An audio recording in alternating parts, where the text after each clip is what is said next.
On paper, but if they were, this game wouldn't be close, Brent. You're right, BA, but we're not doing it. We're out here on the court, and we want to see guys going at it. Tonight, given where these teams are, can the underdog step up, rise up, and get an unexpected win? We're going to find out. And checking out the opening lineup for Memphis. Manning the backcourt, we'll see Morant and Bane. Edey out there with Jaren Jackson. And it's Wells in at the 3, the small forward. Aggressive mindset, but the defender just as determined to send him away empty-handed. Here's Morant. Oh, there's Morant with the slam. I mean, just an agile move by Morant down low, working around the contact and getting it to go. Dunn outside. Leonard outside. No good on the 3. And so Morant will bring it up for the Grizzlies. Pass to Edey, and he drives in. Oh, and he brings it down with a two-handed jam.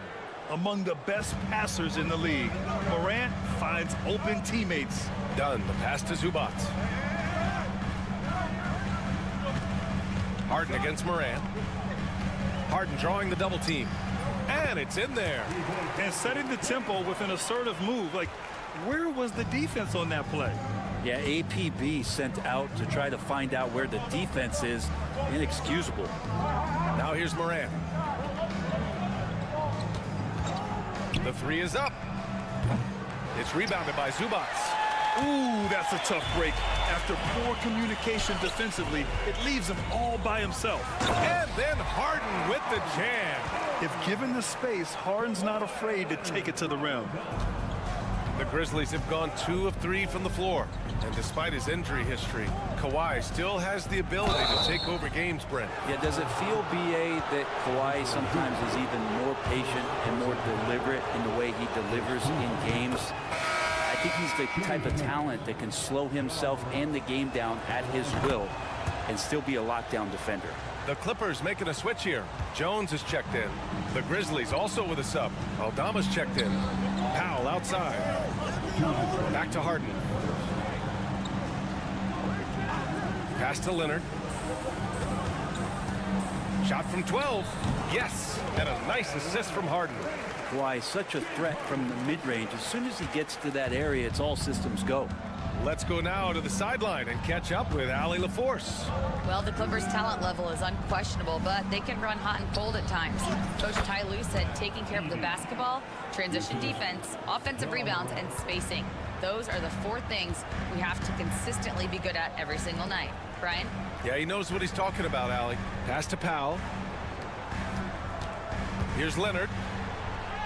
And he makes it on the layup. Leonard's got his second basket. Yeah, you could be as physical as you want with Kawhi Leonard. He just stays with it and is unshaken. Bogdanovich has checked in for the Clippers. The Grizzlies also with a sub. Clark's checked in. And so it's Morant who brings up the ball for Memphis. Bane with it. Defended by Bogdanovich. Harden against Morant. And then Morant with the dunk. And you know you're always going to see some highlights when Morant is on the court. I mean, he loves to use that incredible 44-inch vertical. Powell finds Bogdanovich. Leonard for 3. Drains the triple. Leonard's got 7.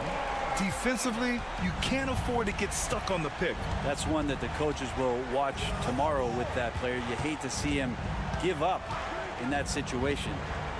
Now here's Bane. No points yet. Here's Morant. And he gets the bucket.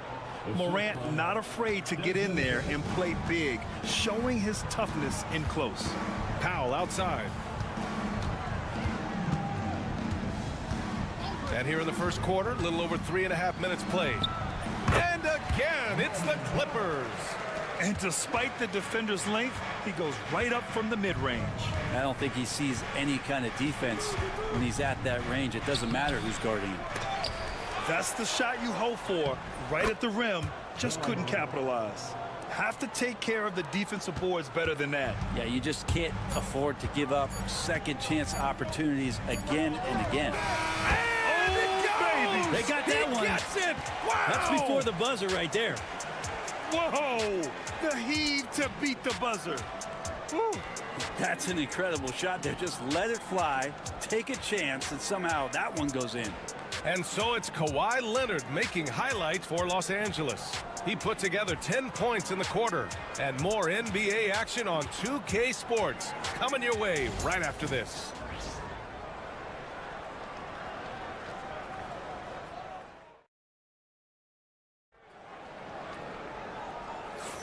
And we hope you're enjoying the game. Both teams tonight keeping things pretty even on the scoreboard so far. And what do you guys think so far about the offensive approach for Los Angeles? Well, you got to be impressed with how selfless they've been so far. Their passing has been simply outstanding.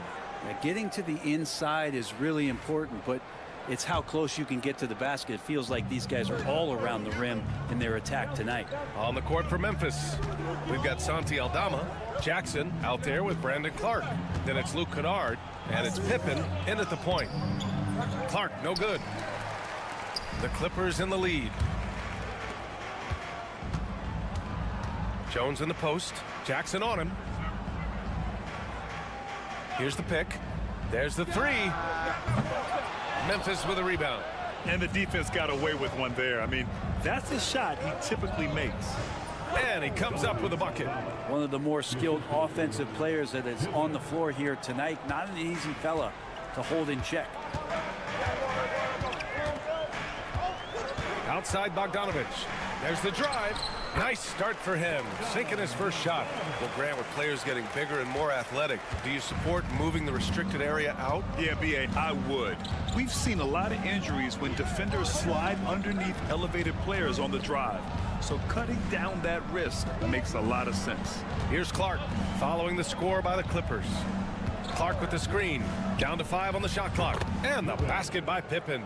They keep capturing the lead, then giving it back.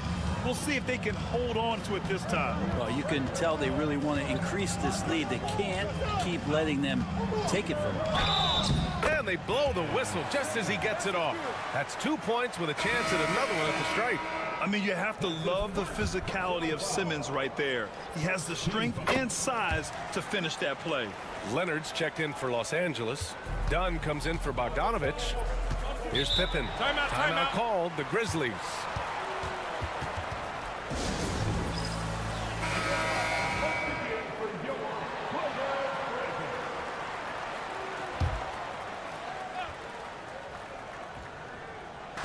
And just about a minute and a half has passed here in the second quarter.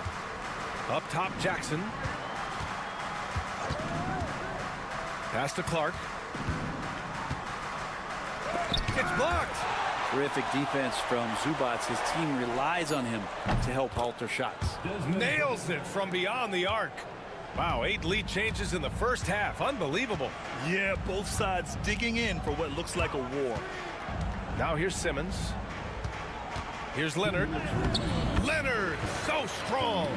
They're punishing those late defensive rotations, getting good looks inside throughout the half. Pass to Wells on the wing, Bain. Jackson outside. And there's the whistle. Illegal screen is the call. The screener was leaning a bit right there. His feet may not have been planted. Pretty obvious call by the officials. Gotta hold firm or you're gonna get a call. Coffee, he's checked in for the Clippers. Harden comes in for Simmons. Aldama's checked in for Memphis. Ja Morant comes in for Pippen. Pass to Leonard. The 3-ball. Leonard, a threat from deep. Wasting 0 time. Kawhi Leonard knew what he wanted to do. And what you like about James Harden, he can play with any set of teammates, Brent. Well, we're seeing this transition, BA, right, from Harden being this elite offensive system by himself to now being a better teammate, a guy who can facilitate and set guys up to make better offensive plays. So not shouldering the entire load anymore. He's been very flexible over the past couple seasons. And the Clippers have possession after the basket by Memphis on the other end. You won't see him miss that one too many times. Yeah, that happens. Important thing is for players, just don't beat yourself up and make a miss like that cost you another play. Now here's Bain. And the call will be against James Harden. That's his first foul. And we have to take another look at that block. What a play. I mean, that'll have the offense thinking twice about taking shots in his presence. Ivica Zubac's checked in for Los Angeles. Powell comes in for Coffee. Edey's checked in for Memphis. Jaren Jackson comes in for Aldama. Here's Bain. From deep, Morant. Rebounded by Dunn. Over Edey. And it's Bain with the rebound. Good shot, gone bad. Gotta finish there. 2-second difference between shot and game clock. Here's Morant. It's rebounded by Los Angeles. Here's Leonard. It's Leonard with a good look inside. And this is a nice outburst on the scoring end for Kawhi. He's been looking for his shot and connecting each trip down. The three from Bain. He got it up in time, but it would not fall for him. And we're through the first half of play here in what's been a good one. Clippers ahead. They're up by 4. All right, Allie's ready to go. She's courtside. Hey, Allie. I'm joined by Clippers head coach Ty Lue. And coach, when Kawhi Leonard comes out like he has. Allie, as always, thank you. We'll be right back to begin the third quarter right after this.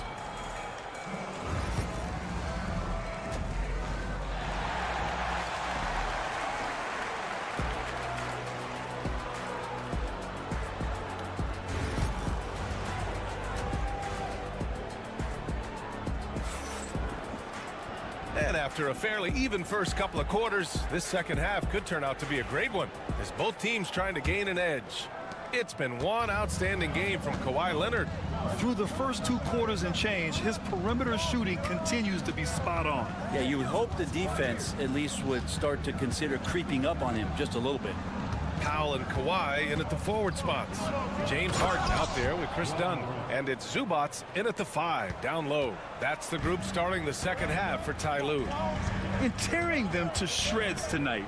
You know, when a player as versatile as Morant starts going off, look out. Here's Leonard after the basket by Memphis on the other end. Fires the 3. Knocks down the triple. Leonard's got 20. Exactly what every offense needs. Shooters who can force the defense to extend. Oh, there's no doubt he's a legitimate threat from downtown, and he's demonstrating that in this game. Jackson outside. And right away, they match it with a three-pointer of their own. Jackson's got his first 3 points of the game. Second half of basketball, just over a minute played so far. Jackson against Leonard. Floats one up, and the foul is called. He missed it, so he's got a couple of free throws coming his way. Jaren Jackson picks one up. With those long arms and with the high release point, Leonard is practically daring you to foul him. And Leonard drops them both. And here are the Grizzlies now. 4-point game. Pass to Edey. Jackson outside. Jackson with a screen on Harden. Oh, a bomb from John. Yeah, Morant showing a bit of confidence knocking down that 3. Leonard passes to Zubac. Harden with it.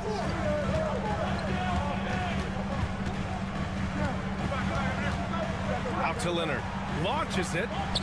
Yes, and a nice assist from Harden. Leonard's got 8 points in the quarter. Love his shot selection. Good at taking quality shots. Whether he's defended or open, he knows how to knock those down. Ooh, had a nice open look right there. And both teams running long-range plays that are working. Well, both of them looking towards the three-point line. And I like to see that, especially when the results are made buckets. Done. And he can't answer back. The three-pointer offline. And so Morant will bring it up for the Memphis Grizzlies. They trail by 1. Wells, the pass to Morant. A minute 29 left in the third quarter. Come on, this kid is electric. Morant draws a lot of fouls with the way he plays. Memphis shooting their third and fourth free throw shots of the night. Jones, he's checked in for Dunn. Aldama's checked in for Memphis. And so he's able to get 1 of 2. Shaking his head moment there. Had a chance to put them out in front, but at least they're tied up. Can't talk enough about the subtleties in that setup right there. The assist, really the key to that entire sequence. A moment to hear from Allie LaForce. Brian John Morant is excited to be back on the court. He's looking to lead this Grizzlies team back to the postseason. He said of the adversity, quote, "It made me better. I'm just grateful and thankful for the position I'm in." Brian, it's great to have him back in action. Yeah, everyone loves a comeback story, Allie. Thanks. Here's Edie. Jackson outside. Fires for three. Fires in the triple. Jackson's got 9 points in the quarter. And you know, his team wants Jackson Jr. to keep taking these threes, knowing it'll help open up this offense even more. Jones' shot is good. You gotta love his unselfishness, and you know his coach does as well. Well, not just coach, but you can see it in the teammates, the way that they look at him. They appreciate it when he shares the ball like that. Now here's Aldama. The three from Bain. And again, it's the Grizzlies from deep. That's pretty much not how they want to defend the three-point line. Somebody's got to shadow him out there. Outside Jones. We've gone about 3.5 minutes here into the third.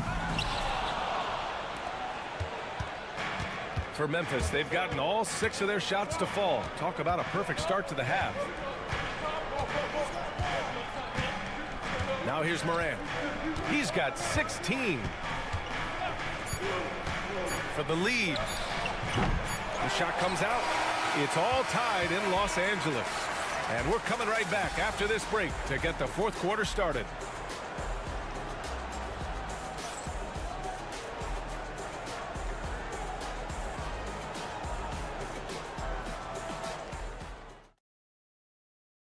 And now we have a moment to reveal our State Farm assist of the game. And I'll tell you what, this was a no-brainer tonight. Take a look at the precision on this feed. Couldn't place it any better. Well, there's a way to break down the defense with the handle, but you can do it with the pass. Prime example of that right there. And with these teams locked in a very close contest, this fourth quarter promises to be a good one. On the court for Memphis to start the fourth. We've got Santi Aldama, also Brandon Clark out there, and it's Wells in at the three. Leonard, good. Don't sleep on Kawhi's range. He'll burn you from down deep. Grizzlies trail by 3. Here's Pippen. Pass to Bain. The three. The rebound by Bogdanovich. Here's Coffey.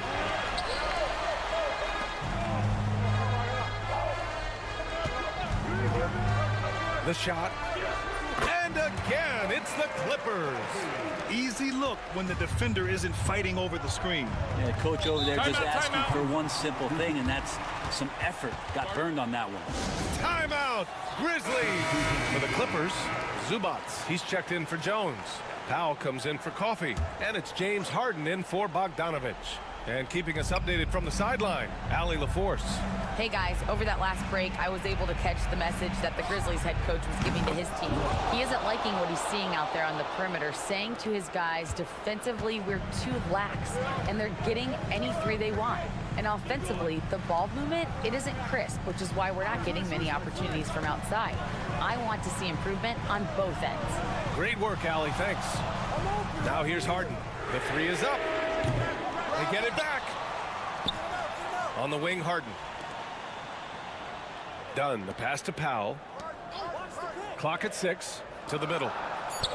Nice dish, and the layup goes down. And the Clippers lead by 4. Powell can play with some power. Even at 6'3", 6'4", he's got a good base. Pass to Wells. Back to Morant.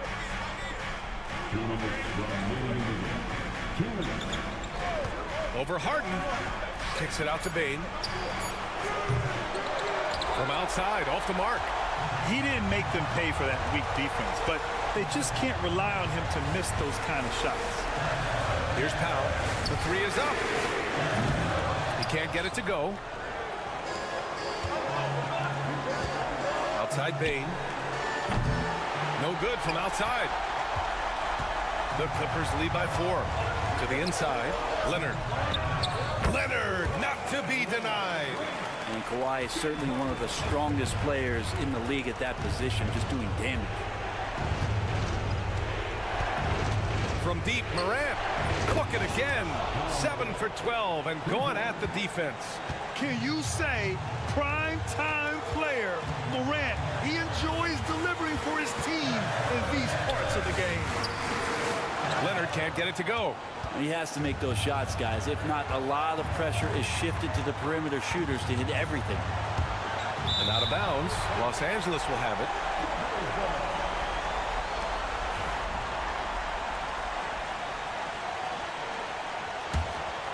Here's Leonard.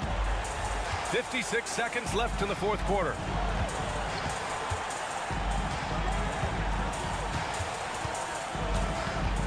Shoots from 12. Yes! And as a defender, you are left somewhat helpless to stop that. Leonard with too many moves in his arsenal and a flood of ice water in his veins. Now here's Morant. And a miss there on the triple. And that's an intentional foul. First personal foul. First team foul.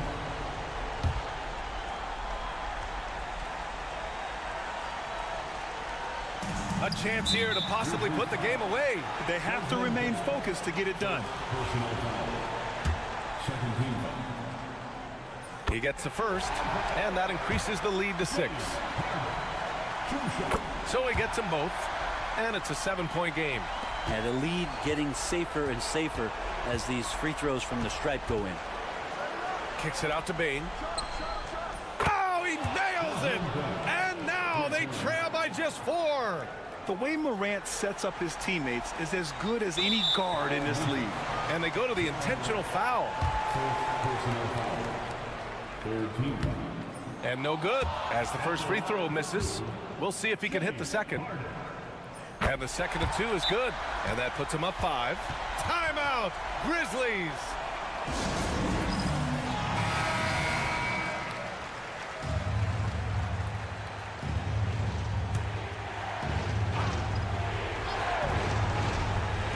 And so it's Memphis with it. Morant, the pass to Wells. Money! And he's brought them within 2 points now. Now that's one to remember. What an impact on the game. I'm wondering, is that the biggest shot of the game? And an intentional foul there stops the clock. Yeah, just trying to keep this game alive. Not a bad foul right there. First free throw is good, and that makes it a 3-point lead. Second one is good, getting both at the line, and it's a 4-point ball game. And just like that, this game is a 2-possession affair. Pass to Wells. There's the 3. The Clippers grab the miss, and he commits the intentional foul. Yeah, no choice but to foul in that situation. Although, that's not the guy you want to send to the free throw line. At the line for your Clippers, James Harden. He's off on the free throw, unable to get the second one to drop. The 3 from Bane. Oh, the trifecta! And timeout called by Ty Lue. Critical moment here. He's not taking any chances.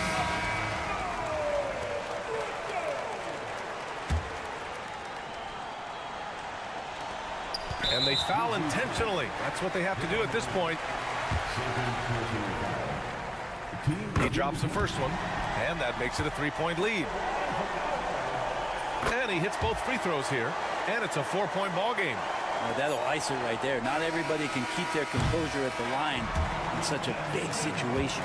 So a close game sees the Clippers taking this one. Boy, a hard alley. Good stuff there. Thanks for that. And that's going to do it tonight.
1, a clash at the center position. Yeah, and Kevin, the way the game has changed, you know, we don't see these kind of big men matchups much anymore. And so it's great to see one where two great big guys going at it, and you know they're going to go after each other. And Stan, you know what you're talking about. You've had the opportunity to coach some great big men. Oh, I have. I mean, I had Shaquille O'Neal, Dwight Howard, Andre Drummond. I seem to always have good centers. So let's take a look at the starters for the Dallas Mavericks. Anthony Davis is out there with Daniel Gafford. Then there's P.J. Washington. And there's Klay Thompson. And it's Irving at the 1. A difficult shot for some bigs, but AD making it look easy. Fox passes to Wembanyama. And here is Vassell. He's covered by Washington. Wembanyama sets a screen for Fox. It's good. Well, with his skill and confidence with the ball, if you put him in position, he'll reward you. And for De'Aaron Fox, his three-point shooting, Greg, has come a long way. In his rookie season, he only shot 30% on 2 attempts per game. But his volume and efficiency have both gone way up, and it's made him much more dangerous offensively. Here's Castle, following the basket by Kyrie Irving. And so just over a minute and a half played. Wasted no time on that one. You can see there Irving just getting a little tricky with the handles. He has so many ways he can beat you. Vassell finds Fox.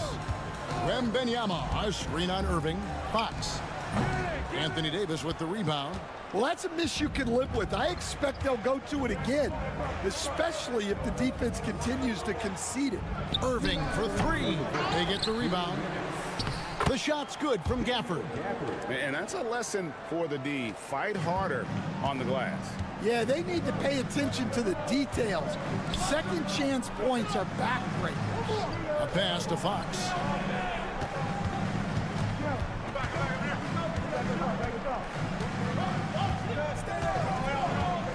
Down to 5 on the shot clock. From past the arc. Count it. His second make in 4 attempts.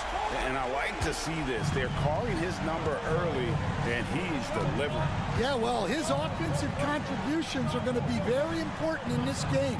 So it's good they've already got him in a rhythm. A three-pointer is right on target. Irving's got 7. Answering back. Irving determined to knock down that triple. Both teams will make substitutions. Spurs trail by 6. The all-time leader in NBA wins, of course, the great Spurs coach, Greg Popovich. So here is a guy who's a peer. What makes him so special, Stan? Well, first of all, Greg Popovich is not a peer of mine, Kevin. I would never be that presumptuous. This guy is an absolute icon in the coaching world. I think from the outside, I think what makes him so special is he's never looked at himself that way. He's never rested on his laurels. He's a guy that's always evolving and trying to get better. I love that assessment, but I do think you're his peer. Not in any way. Here's Paul, following the basket by Anthony Davis. Sohan inside. Davis is there. And it's Wembanyama with the jam. Oh, great decision there. Get it to Wembanyama and let Victor finish as the roller. Here now is Dinwiddie. Still yet to score. Loads it up for Davis. And it's Davis with the jam. Oh, phenomenal alley-oop slam there. They are taking advantage of a team that looks lost out there. And Paul launches it from deep. And the last second attempt does not go in for him.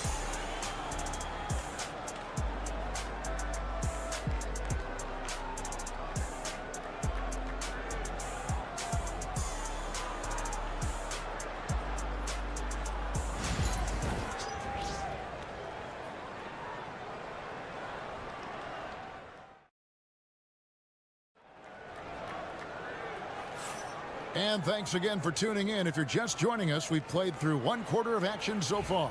And let's quickly break down the game we've seen here, guys, from the Mavericks. I mean, the rebounding was the difference in that first period. You've got to block these guys out. Hey, look, it's simple. More rebounds means more possessions, and that's clearly been their priority. So with Davis sitting on the bench, here's the 5 for Jason Kidd right now. Kyrie Irving is out there with Spencer Dinwiddie. Then it's Derek Lively, then there's Christie, and it's Marshall in a power forward. And the basket is good, and he's got a chance here for one more at the line. Not giving up on the play. Great job by Keldon to absorb the contact and still get the bucket. All right, Stan, hypothetical situation. Down 1, shot clock is off. If you could pick anyone in the NBA, who do you want taking that shot? Well, I'm going to go back in time a little bit, Kevin. The guy who really made my career for me as a head coach. I'm taking Dwayne Wade. He was the best that I ever saw. Not only did he have the ability to make clutch shots, he managed the game clock as well as anybody I've ever seen. The situation was never too big for him, was it? Never was, and he's so smart in addition to being as talented as he was. Greg, you love this topic more than anyone. When you think about the best ball handlers of all time, where does Kyrie Irving rank on your list? Well, you know, I think, Kevin, he's at the very top. I've never seen anyone else pull off some of the things he does. Certainly makes a strong case for the best ever. Barnes, he's checked in for San Antonio. Castle comes in for Chris Paul. The basket counts and 1. He'll go to the line with a chance to make it a 3-point play. Williams, he's checked in for Dallas. GA, there is a lot to like about the game of Stephon Castle. Size, playmaking, defensive intensity. I guess the question is there that one thing that he can do at an elite level? That will be a crucial step if he's to become a star. Now here's Marshall, still without a basket, and on the way from Irving for three. Gafford kicks to Irving. Thompson for three. Yes, and it's Irving picking up the assist. Thompson's got the lead up to 11 now for Dallas. And Thompson thrives in those catch and shoot situations. And there's the call on Klay Thompson. That's his first foul. And now only one away from being in the penalty. A different look now for San Antonio. Wembanyama, he's checked in for Jeremy Sohan. And it's Vassell in for Johnson. Then for the Mavericks, Davis is checked in for Marshall. And Washington subbed in for Williams.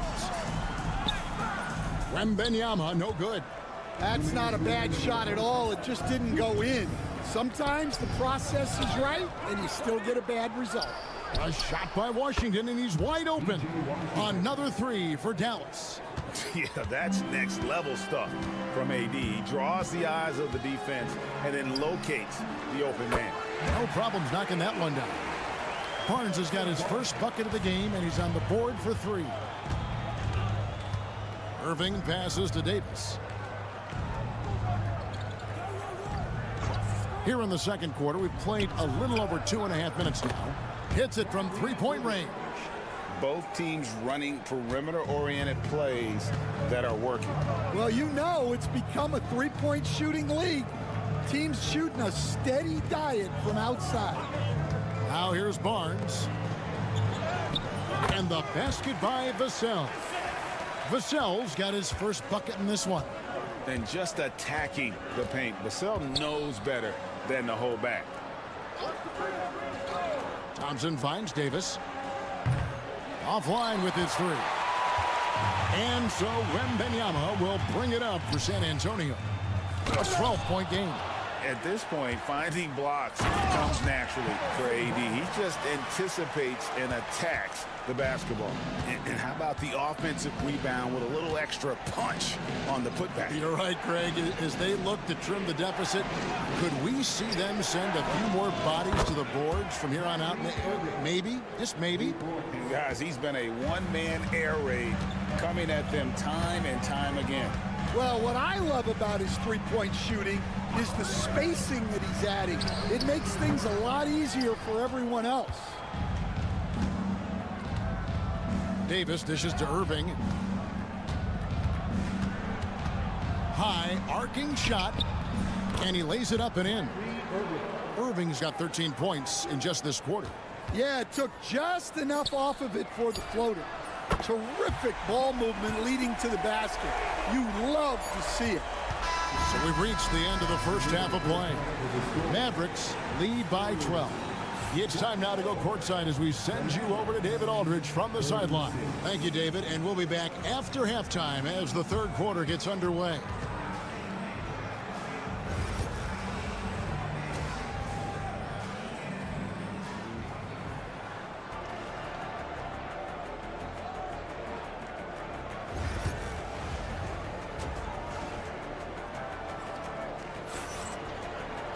And as we dive into the second half, we'll find out if the next two quarters are any different from the first two.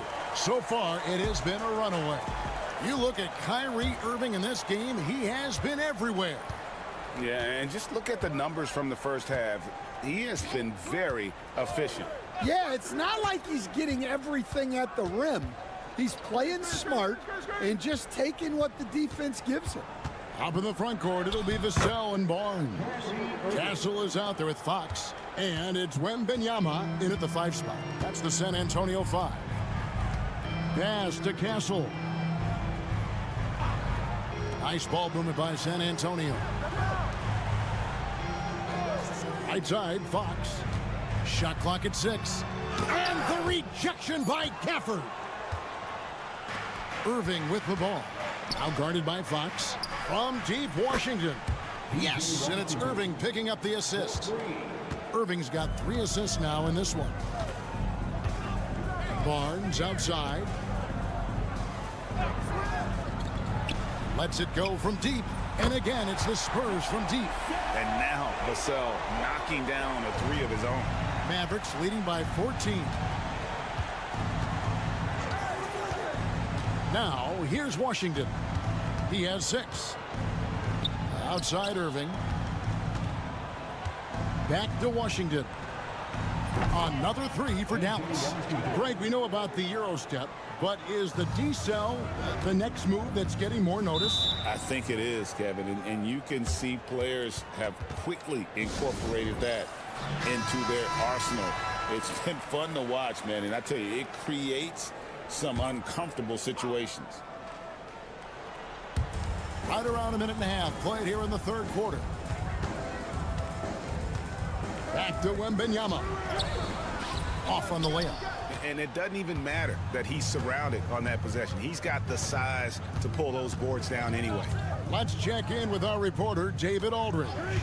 Thank you, Kevin. You asked Greg Popovich about Victor Wembanyama, and he says Victor's a different player. He's got talent, and you don't want to take that out of him. I tried to do that with Manu Ginobili, and I learned my lesson. Just shut up and let him play. Victor does some amazing things. His game is all-encompassing. Kevin? That's a great way to put it, D.A. It is all-encompassing. Wembanyama is one of one. Hey, thank you for the report. Not quite 2.5 minutes played here in the second half. The shot by Thompson, no good. Spurs trail by 15. Pass to Vassell.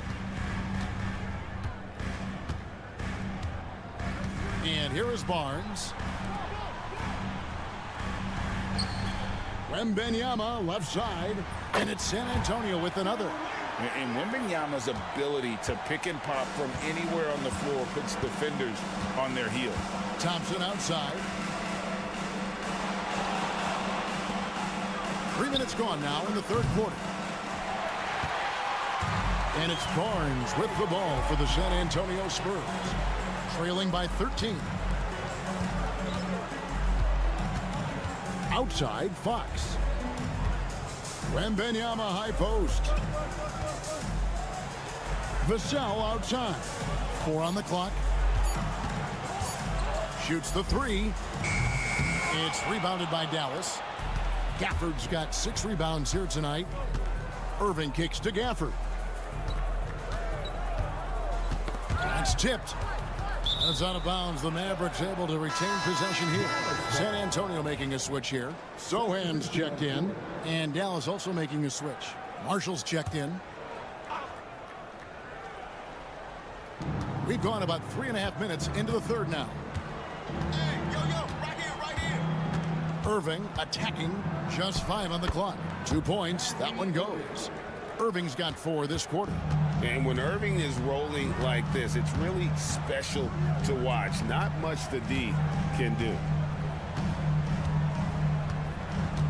Wembanyama sets a screen for Fox.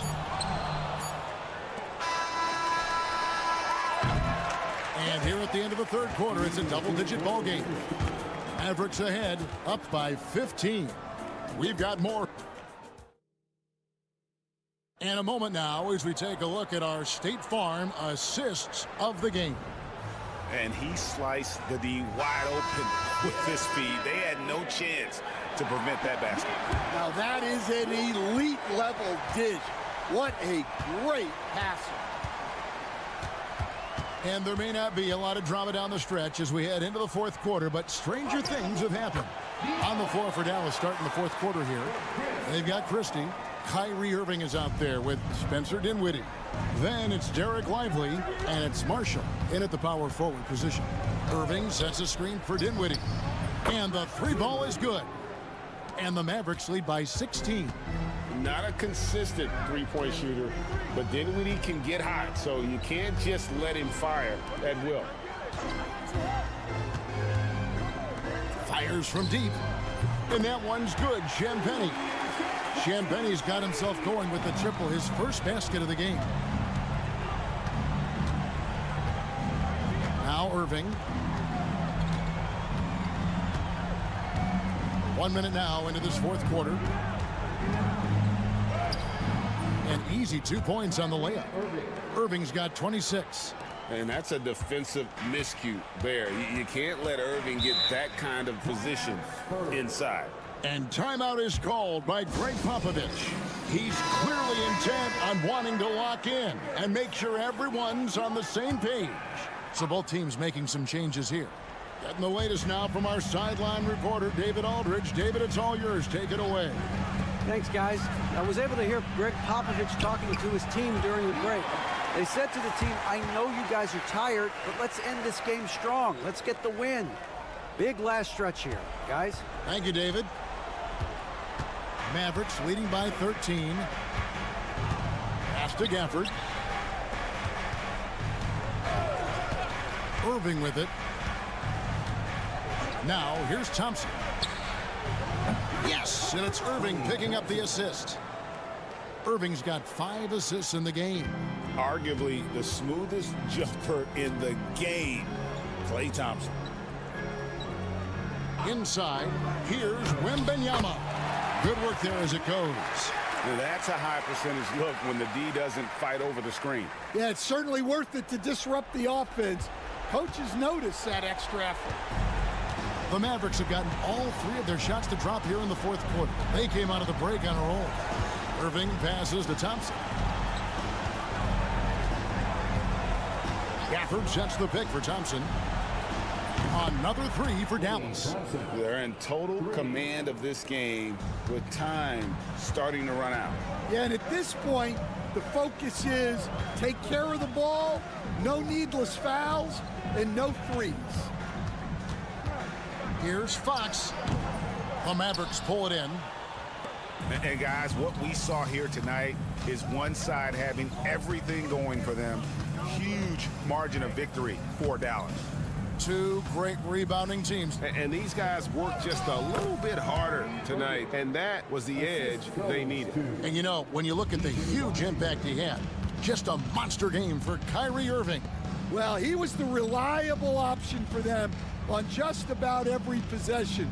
So dependable, always making the right decision. Yep, that one goes in there. Here's Thompson.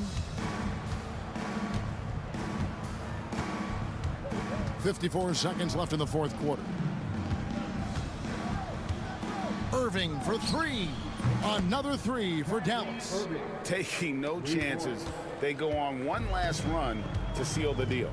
Yeah, this run has poured a bucket of water on any ember of a potential comeback. And contact on the shot, so he'll be shooting free throws here. It's going to be on Kyrie Irving. And I really love Fox's game. He's got a ton of room to grow, but boy, does he play with intensity. 32 seconds left in the 4th quarter. Pass to Lively. Back to Dinwiddie. It's blocked. And that's out of bounds. Dallas will retain possession. Substitution on the court. Here's Lively. Clock at 6. Irving against Paul. A 3, Marshall. Yes, and it's Irving picking up the assist. And the Mavericks lead by 21. They just blocked out the noise, kept on grinding, and this is their reward. It is always a special feeling winning on the road. The degree of difficulty adding to that sense of accomplishment. So we see the Mavericks taking the win here. This crowd was stunned by the manner in which their team was. Thank you, David. And that's going to do it tonight, folks, for our broadcast. So for Stan Van Gundy, Greg.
Back in a veteran-heavy matchup like this.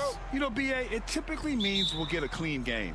These guys have been around for a while and know how to take care of the basketball. The starters for the Golden State Warriors. Curry and Pods make up the backcourt.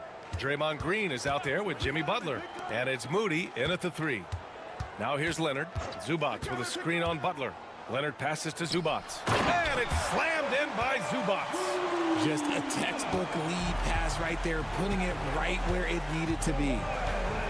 Pass to Pajimski.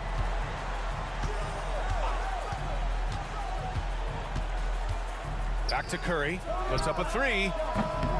Hits the trifecta. When Curry gets a look that's good, he is automatic. There is almost no stopping him. And how about Brandon Pajimski, Richard? When he's given the minutes, he can stuff the stat sheet. Yeah, even when it comes to his rebounding, B.A., that's the result of a great heart, great hustle, and great timing. His teammates feed off his energy. It's his first trip to the line. He misses the free throw. And you know, guys, I mean, he is a solid free throw shooter. And, of course, Leonard has everything in his game. About a minute played here so far in the first. All right, let's check in with Allie LaForce. Tyronn Lue gave me a few minutes to catch up with him. And no surprise, Steph Curry was the topic of conversation on how they'll defend Steph. Coach laughed, is there a way? I mean, this guy is not just a shooter. Steph's ball handling, his passing, it's what makes him an all-time great. It's always a pleasure to watch Steph Curry, and we get another chance to tonight. Guys. And Allie, thank you for that. Here's Leonard, following the score by Golden State. Second chance shot. Oh, and he blocks it off the glass. Wow. And that one drops for him. A little over a minute and a half into this first quarter. Pass to Pajimski. Outside Moody. Outside Butler. This one for 3. Powell pulls it in. Defense dodged the bullet that time. Total breakdown. Leonard. And it's good. Off the back of the rim and in. Leonard's got 5 now. Talk about a pure jumper. Leonard doesn't need a lot of space to rise up. Outside Curry. Drills it from deep. Starting to find his rhythm. He's cooking, and he knows it. Yeah, when he gets engaged this early in the game, it's bad news for the defense. He can roll this start throughout the rest of the game.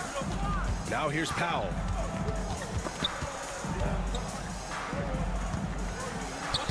And he banks in the layup. Just taking it right to the rim, and no one was there to greet him. Easy possessions like that literally are just a gift. You just dream of them. You'll gladly take those. Here's Moody.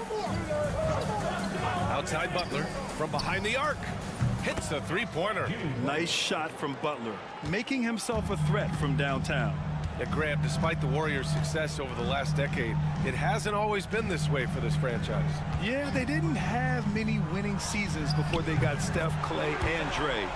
And you know, B.A., from 1978 to 2012, they made the playoffs just 6 times.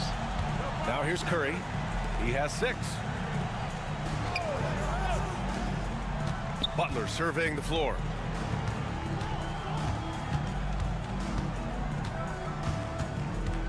Just 5 to shoot. It's rebounded by Los Angeles. Had enough room to finish, and that's one he'll usually make. Here's Harden. It's good. And the assist that time from Leonard. I'm just going to say this. I don't think the average fan understands how strong Harden is. He has no problem finishing through contact with those wide shoulders. 7-second difference between the shot clock and the game clock.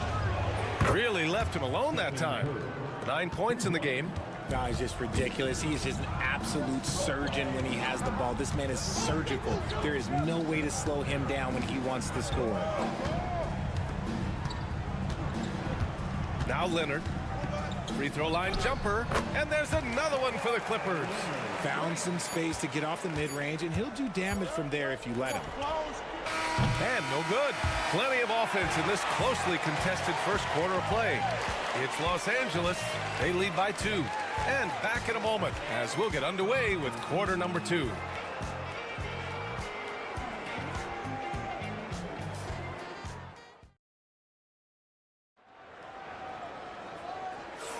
Some good action already in this one. but a fairly even matchup after this first quarter of play. All right, well, a look at how the points have been generated so far. A scoring breakdown for the Clippers. Well, they're off to a good start, getting it inside and scoring at close range. Solid fundamentals so far in this one. And following off of what you said, they've really done a good job distributing the ball, passing up good shots for great ones. It's Jones at power forward with Zubats at center. Ben Simmons is out there with Bogdan Bogdanovic. And it's Coffey in at the 3, the small forward. So that's the lineup on the floor for the Clippers. Hard work pays off with a rebound and a bucket. That's just great fundamentals. Here's Curry. Oh, Simmons with the block. And you can feel the swat from here. Simmons packs a punch on these blocks. Coffey, the pass to Bogdanovic. From downtown, and that's good. His first bucket of the game. When he gets a quality look like this at the perimeter, he can almost be automatic. Hield with the ball. He's picked up by Zubats. And the basket by Hield. That's not on the defense. Hield is just skilled at keeping his eyes on the basket. Hield has bounced around for a while now, but he's still a deadly shooter, Richard. Hield is the definition of a shooter for hire. He's a mercenary. When he's on the floor, he's looking to pull up from deep. That's what he's paid to do. He's been an elite shooter his whole career. And here are the Warriors now, following the score by the Clippers. And although he's undersized at his position, his vertical, yeah, that'll clean up a few mistakes. And so it's Simmons with it. He brings it up for the Clippers, leading by 5. Here's Coffey. Hasn't gotten one to fall yet. Now here's Simmons. Soft touch off the glass. Playing bully ball inside. Simmons very effective around the rim. We're now about 2 minutes into the second quarter. Outside Curry.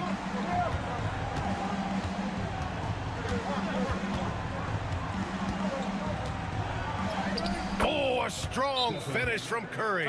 How do you stop Curry? Well, in a short answer, you can't. And timeout called by Ty Lue. He's going to gather the troops and talk it over. So for the Clippers, Kawhi Leonard's checked in for Zubats. Dunn comes in for Bogdanovic. And it's Harden in for Simmons. And a new group getting ready for the Warriors. Green's checked in for Jackson Davis. Jimmy Butler comes in for Kuminga. Moody's checked in for Payton. And Pajemski subbed in for Hield. Gives us a chance to catch up with Allie LaForce. Brian, the Warriors play a unique style predicated on passing and cutting off the ball. Stephen Curry said the main goal is to just force the defense to make as many decisions as he can. So with all that ball movement and body movement, they're going to mess up at some point. Brian? Well, it helps having a weapon like Stephen Curry. Thanks, Allie. Outside Harden. Jones from outside. And once again, off the mark by Los Angeles. Curry finds Butler. And here is Green. Back to Butler. Green with a screen on Leonard. On the wing, Green. Ooh, can't tie it up as that one's no good. Los Angeles leading by 3. Outside for Harden. Pass to Dunn. Back to Leonard. Harden with a screen on Butler. Ooh, pops the J after a cagey pass fake. Leonard's got 9 points. Golden State has got 4 of 7 threes to go so far in this game. Curry passes to Butler. Curry looking it over. With the teardrop. Inside. Curry gets it to go. Through the defense as well. The floater is so tough to defend against. Nothing defenders can really do but shake their heads. And the first half comes to an end. We've got a close game going here. Clippers ahead. They lead by 3. Well, now we have some time to check in with Allie LaForce. Allie. Thanks so much, guys. Okay, Allie, appreciate it. And folks, we'll be back after halftime to begin the third quarter.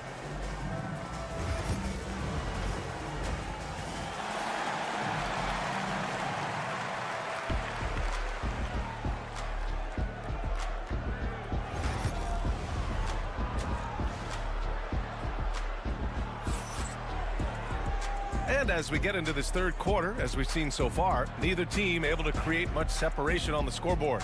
Stephen Curry having a dominant impact in this game.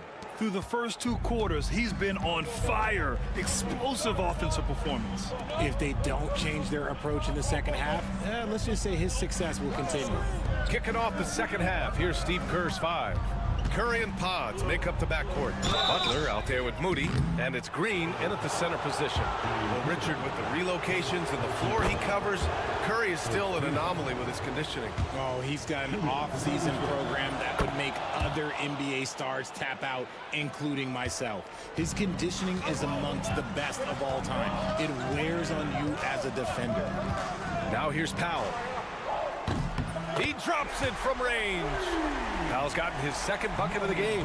Gotta fight harder to get over those screens. Yeah, as soon as these guys feel contact, they are just disappearing like they're not even there. You gotta show some fire and keep defending. Curry against Harden. Releases. And it's good. Off the back rim and in. Curry's got 4 points this quarter. What focus from Curry on offense so far, doing everything he can to provide a lift for his squad. Leonard for 3. Leonard, a threat from deep. You give a shooter of his caliber that much time to seam it up? Oh, yeah, you're done. Outside Moody. Outside Butler. Green, a screen. He shoots it. And again, it's Golden State. Here's Dunn. Third quarter of basketball. We're about a minute and a half in. Timeout. And Ty Lue has called a timeout. He wants to review the game plan. Grant, there's a huge difference between talent on paper versus winning. You're right, B.A., and it comes down to coaching, chemistry, and sacrifice. But I think the biggest thing is effort. All things being equal, the team that plays the hardest is going to win. Now here's Harden. Leonard with the ball. Back to Harden. 6 to shoot.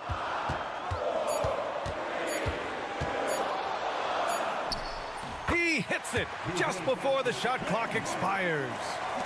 And the Clippers lead by 5. I love it. His love for the game couldn't be more obvious. It helps him make a positive impact out on the court. And it also keeps the bench fired up. Now here's Moody. The 3 from Curry. Easy money for Stephen Curry. Not sure there's such a thing as a bad 3 for Steph. Dunn outside. Back to Harden. To the paint. Here's Leonard. Ooh, and Leonard throws it down. He may not have that traditional power forward build, but his bounce, well, that kind of levels the playing field. Outside Moody. Back to Curry. Takes the 3. And the Warriors with another 3. Yeah, he's in his bag from beyond the arc right now. You see his confidence. And, of course, it helps space the floor, which gives this offense more room to operate. Now here's Powell. He's got 5. And they get it back. Leonard outside.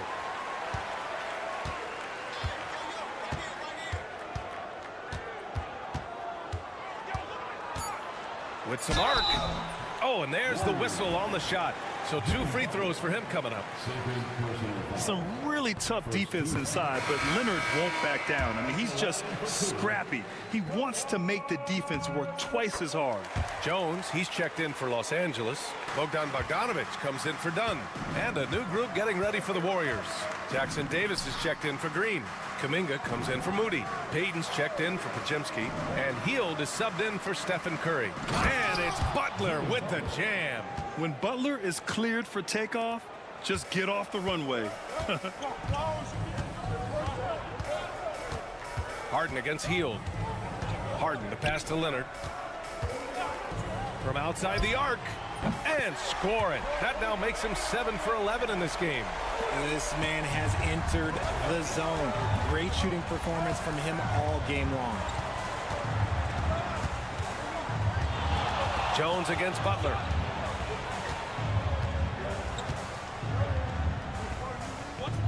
Pass to Hield.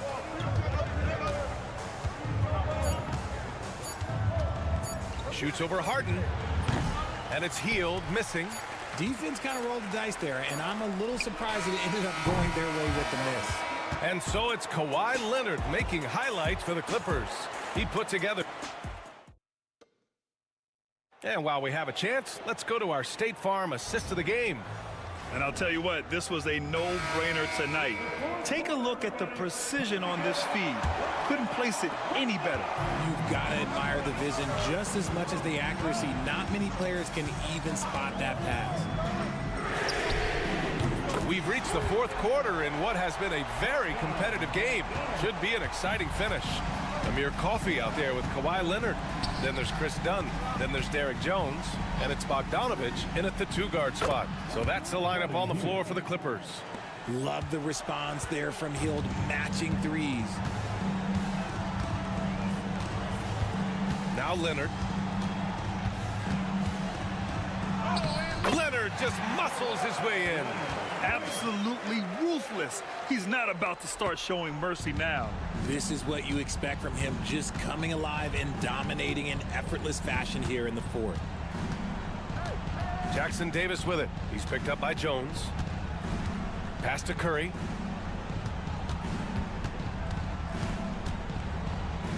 Back to Jackson Davis. Here's Payton. Misses the three. And so it's Jones who brings up the ball for the Clippers. 6-point game.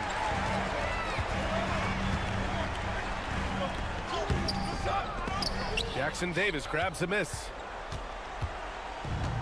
Golden State has gone 7 of 11 from outside the arc. Nice percentage from distance so far. Kuminga's shot is off. The Clippers lead by 6. Leonard outside. Leonard spikes it down. Oh, a fantastic score. Kawhi can put a barrage of points up quick. Some changes for Los Angeles. Zubats, he's checked in for Jones. Norm Powell comes in for Coffey. And it's Harden in for Bogdanovich. And a new group getting ready for the Warriors. Green's checked in for Jackson Davis. Butler comes in for Kuminga. Moody's checked in for Payton. And Pajemski subbed in for Heald. And from the sideline, let's catch up with Allie. I was able to listen in on what Steve Kerr had to say to the team. And a big reason their team is down, the three-point line. Coach saying in the huddle, we have to battle on the perimeter. They're outplaying us from the arc. Guys? Allie, thank you. Warriors trail by 8. Outside Curry. Pass to Pajemski. Outside Moody. Here's Pajemski. Outside Curry. Golden State needs to get off a shot. The shot by Pajemski, no good. The Clippers lead by 8. Harden scanning the floor. Leonard with the ball.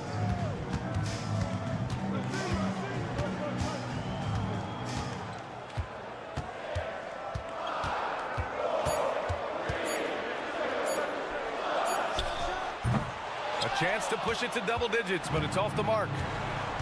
Right side Pajemski fires from deep. Connects from downtown. Incredible passer at his position. Green is especially good at getting it to the open teammate. Here's Leonard. Oh, Leonard taking the contact. A nifty play off the dribble. Creates barely enough space to get off the shot.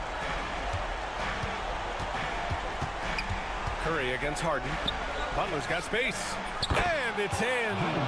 Oh, and that cuts the lead to just 5. This is Jimmy Buckets at his best, rising to a challenge and delivering for his team.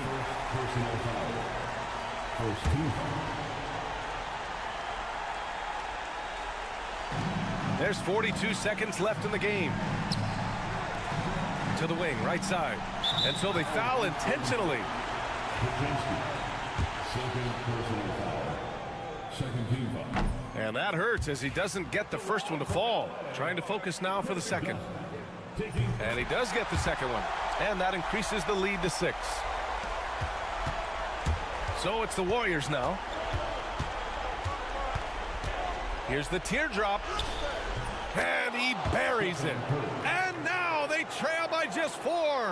When it is crunch time and you've got Stephen Wardell Curry, the game plan is simple. Get him the ball. Good on the first, and that puts him up 5. And so he drops them both, and it's a 6-point ball game. He knows how important it is converting at the line and building up this lead. And Steve Kerr calls timeout here. He's decided it's time to clarify the situation, leaving little room for error. And we've got 28 seconds left in the final quarter. Curry, it's hauled in by the Clippers. That's the shot they wanted. It just didn't fall. Tough to watch those miss. I'm sure they'll convert the next chance. Yeah, and there's no question they have to foul. Now, I'm sure they would have preferred to avoid it. And so both free throws good, and it's an 8-point ball game. And the Warriors with possession from deep. Moody misses. Would you say testing the limits of his range there? Yeah, he might have been feeling himself a little too much on that one. He can hit it, but not consistent.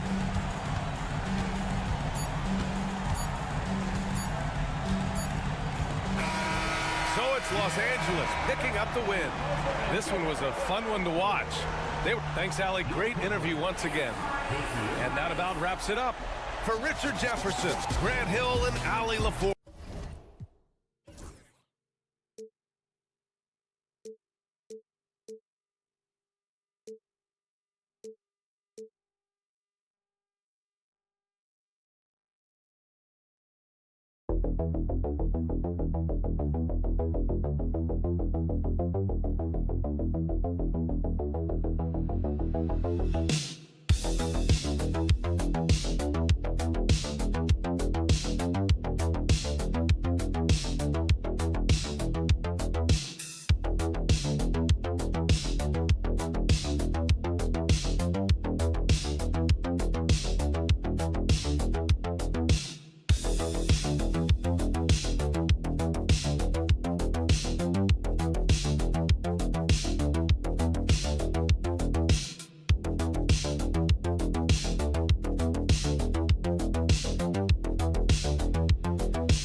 creates a little bit of added pressure too.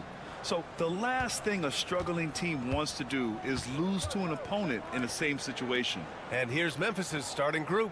Manning the backcourt, we'll see Morant and Payne. Edey out there with Jackson, and it's Wells in at the three. And so it's Wembanyama with it. He brings it up for San Antonio. Fox for three, and he buries his first look. A smooth-looking three-point shot. I think Fox is feeling it. Pass to Wells. Jackson on the wing. Outside Payne. Here's Wells. Takes a three. Nails it from beyond the arc. That's how you up the ante. Come right back at him. Yeah, I love the competitive fire right there. You drain a triple on us, and I'm coming for my revenge. Now here's Vassell. Outside Barnes. Shot clock at 6. 4-3. And Morant clears the board. Given his range, you'd expect him to capitalize on that opening. Okay, RJ, we all know how luck comes into play in the NBA. The Spurs have had great lottery luck. Yeah, winning the first pick 3 times, drafting David Robinson, Tim Duncan, and Victor Wembanyama. I don't know, but I would be really upset if I was all of those other teams to miss out on those big guys. Here's Vassell, following the bucket by the Grizzlies. Pass to Fox, fires the three. And that one goes out of bounds. Last touch by Edey. A chance here to catch up with Allie from the sideline. I caught up with Coach Greg Popovich. They were concerned with Jaren Jackson Jr. on both ends of the floor. Coach saying defensively, Triple J covers so much space, a blocking machine. And on the other side of the ball, Jaren has serious skill for a man of his size. He's a tough game plan for us. Jaren Jackson Jr., a two-way menace. Brian? All right, Allie, thanks once again. Now here's Morant. Always a nice way to start. Makes his first one. This is what teams try to do with Morant. Get physical, make it difficult, but he just continues to figure it out. Fox, the pass to Vassell. Launches a three. And again, it's San Antonio with a three. Gotta fight harder to get over those screens. Yeah, as soon as these guys feel contact, they are just disappearing like they're not even there. You got to show some fire and keep defending. Now here's Morant.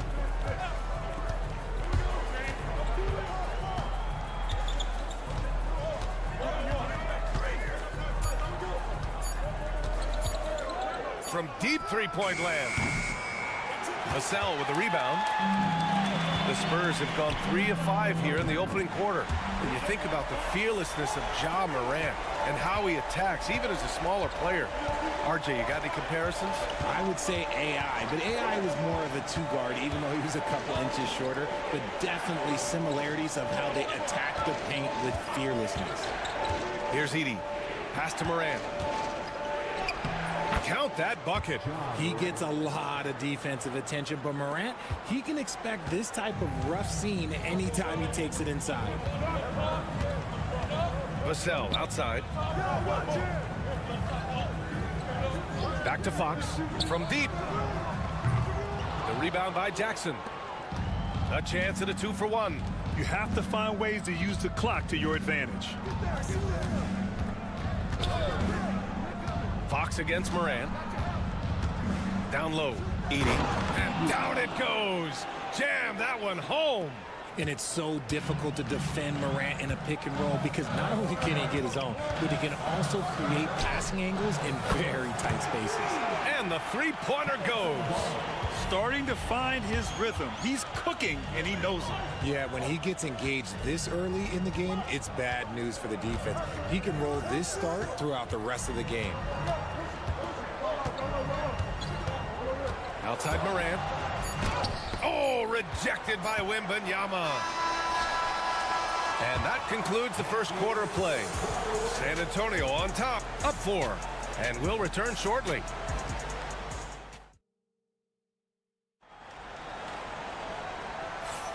And for those of you just tuning in, second quarter action is where we are. And a chance for just a second to check out the scoring breakdown for the Spurs. They've really been dialed in from deep. This is a team that has a ton of confidence in their outside shooting ability. They've also been quick to set up their teammates, wasting no time making the extra pass for the open look. They've got De'Aaron Fox. Keldon Johnson out there with Jeremy Sohan. Then there's Chris Paul. And it's Champagnie at small forward. That's the San Antonio 5. Look at Fox fearlessly going inside, hunting for a higher percentage look. Richard, for years, the Grizzlies team motto was grit and grind. You think that shifted? They're a little bit flashier now, but they still have that underdog spirit. That's what grit and grind is about. They're always out to prove themselves. Here's Clark. Oh, and makes it with the kiss. Just outstanding distribution. This is the kind of team chemistry that you love to see. Starting the second quarter, about a minute gone. Oh, and Johnson slams it in. Ooh, the high-flying Keldon Johnson. Finish that alley-oop, young man. Grizzlies trail by 6. Memphis calls timeout. And the league has cut down on back-to-backs, but some pushback for a surprising reason. Richard, teams need multiple days off in order to practice. Yeah, that's right. With only 1 day off between games, teams don't usually practice on those off days. It's not as simple as it looks. Barnes, he's checked in for San Antonio. Castle comes in for Chris Paul. Here's Wells.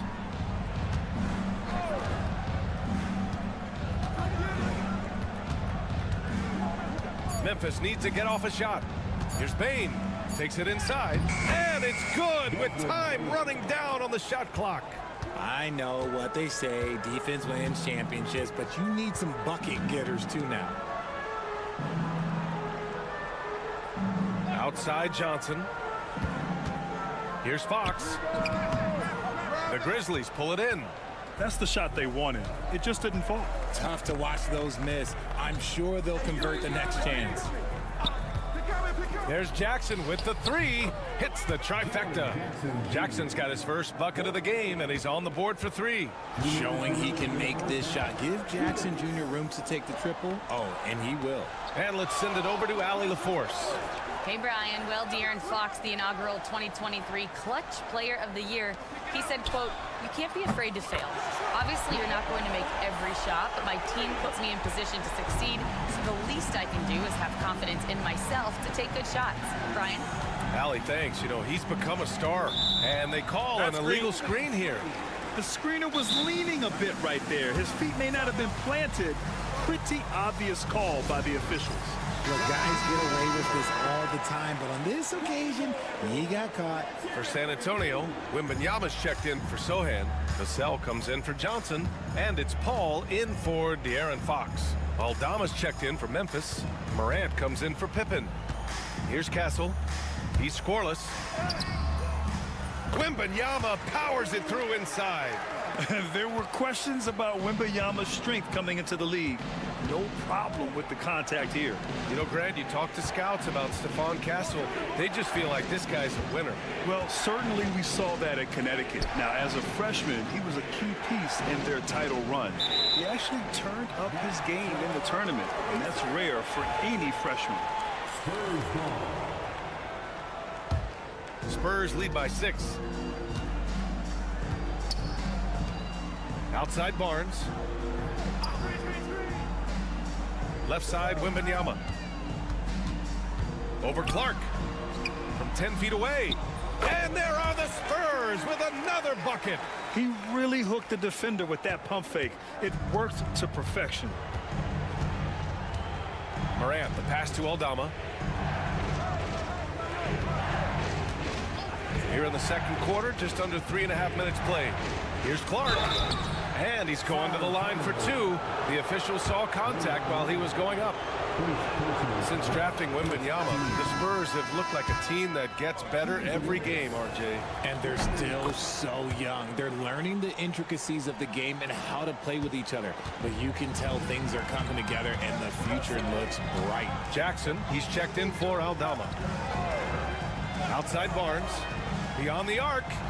Sends it home from three-point land. Barnes has got 9. His playmaking is trending in the right direction. Vassell has shown steady growth in that area. Paul against Morant. Clark with a screen on Paul. From deep, Morant. Yes! A Morant 3! That's how you up the ante. Come right back at him. Yeah, I love the competitive fire right there. You drain a triple on us, and I'm coming for my revenge. And so it's Sannett. Allie, as always, thank you. We'll be back right after the break for the third quarter here on 2K Sports. Please direct your attention to center court and get ready for the fan half-court shot. Drums. They're thinking about the shot. And in that first half, we saw a pretty tight battle. We'll soon find out what sort of adjustments were discussed during halftime. Boy, it's been one outstanding game from De'Aaron Fox. He's hit shot after shot from deep. He's so locked in right now. If I'm his teammate, I keep feeding the hot hand, especially since he's been on fire from deep also. On the court for Memphis. Manning the backcourt, we'll see Morant and Payne. Edey out there with Jackson, and it's Wells in at the 3. Jackson for 3. And another 3 for Memphis. What separates Jaren from other bigs is he's got great confidence in his shot. Vassell outside. Outside Barnes. Let's go with a 3. The rebound by Edey. And so it's Payne who brings up the ball for Memphis. They trail by 6. Pass to Edey. Jackson outside. No good on the triple. San Antonio's gone 1 of 2 shooting from the perimeter since halftime. Richard, every team wants three-point shooters and rim protection. Jaren Jackson Jr. gives you both. Oh, he is the prototypical big man. He's Defensive Player of the Year. He's led the league in blocks on multiple occasions, and he can stretch the floor and shoot threes. Timeout called, the Grizzlies. Well, Richard, it might be a long time before we see a player with the combination of Wembanyama's size and skill. He changes every opponent's game plan, offensively and defensively. You've seen nothing like it, and we probably won't for a long time. Wells, the pass to Jackson. Moran against Fox. To the inside. They double him with Wembanyama. On the wing, Bain. Here's the three. The rebound by the Spurs. And this is exactly who you want taking that shot. He just missed it. Here's Vassell. Pure from three-point range. Vassell's got 6. And this is something Vassell has really improved. Now you have to guard him closely from deep. Pass to Wells. Jackson with it. And they come right back with their own three-pointer. Jackson's got 6 in the quarter. Maybe they've been going to him a little too much. Now he's having a great game, but his team is losing, and that is all that matters. Wembanyama, screen on Moran. Fox up top, hounded by Moran. Fox against Moran. And it's Fox missing. Grizzlies trail by 8. Let's check in with our reporter, Allie LaForce. Brian, there's a lot of room for growth for the Spurs, even with their rising star, Victor Wembanyama, who said, I know it's not going to be easy. It's going to take some time before we contend for a title. I'm ready for anything and ready to sacrifice. I'm patient, but I'm not wasting time. Brian, plenty of motivation. Chasing greatness is what they're doing, Allie. In motion, Morant's shooting ability is solid, but when he's this set up, it's outstanding. Pass to Vassell. And there's a 3-second call. This one on the defense. San Antonio shooting their first free throw of the game. And the technical free throw missing that time. They'll retain possession here, however. And with the 8-foot wingspan of Wembanyama, it feels like he releases the ball halfway to the bucket. There's 48 seconds left to play in the third quarter. Shot clock at 5. Goes up on the wing. And good, as it takes a nice bounce off the right iron and down. He's got 9. The refined jumper of Wembanyama. You just never see that in a man of his height. Clark, the pass to Moran.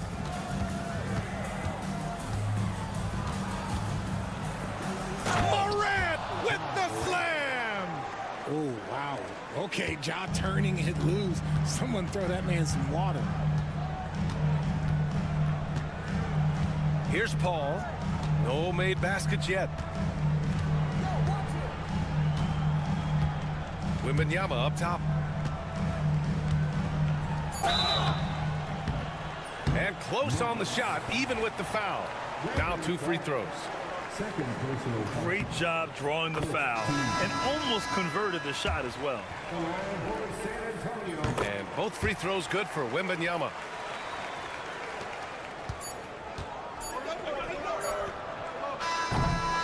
And so it's San Antonio up by a healthy 8 points at the end of the period.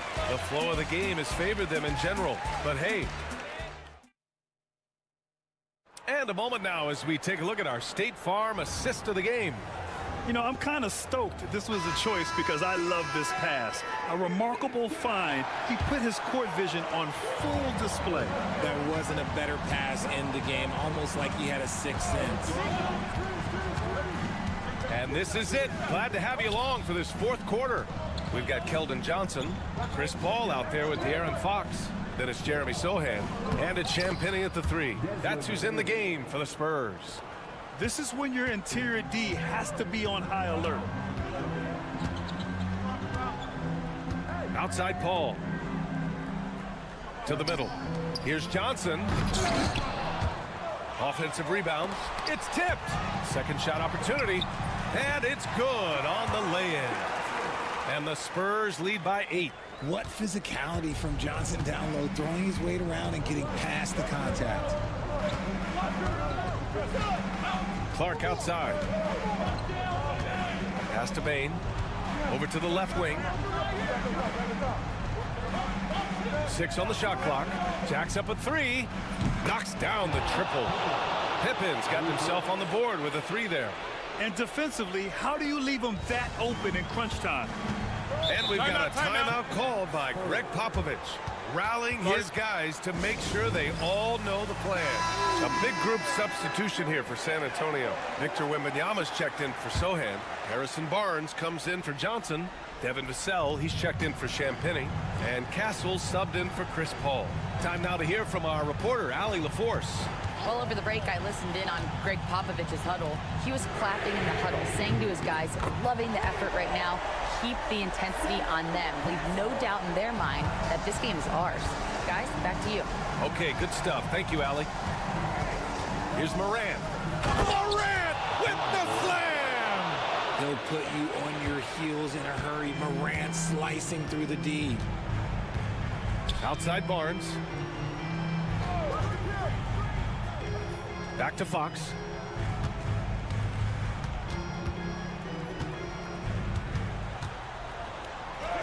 Fox beats him inside. A slick move. A monster night for Fox. You can call him a point guard. I call him a scoring guard because that's what De'Aaron brings. And the foul called on Victor Wembanyama. That'll be a second foul of the game. Second personal foul. First team. Here's Morant. The three ball. And another three for Memphis. Get this man the ball and he will make something happen. Morant rises to the occasion, man. Outside Barnes. We're in the fourth quarter here. Just under 2.5 minutes gone by. Fox, that's good. And it only makes sense to give him the rock again. He put the team on his back all game. Yeah, just keep feeding him. That guy is a man on a mission. And the defense, well, they don't have much of an answer. And there's Edey. That's good. And the assist by Morant. And you see the unselfishness from Morant, wanting to share that ball with any open teammate. Shoots from 12. Here's Wembanyama. Misses the baby hook. And it's Morant with the ball for Memphis. It's a 5-point game.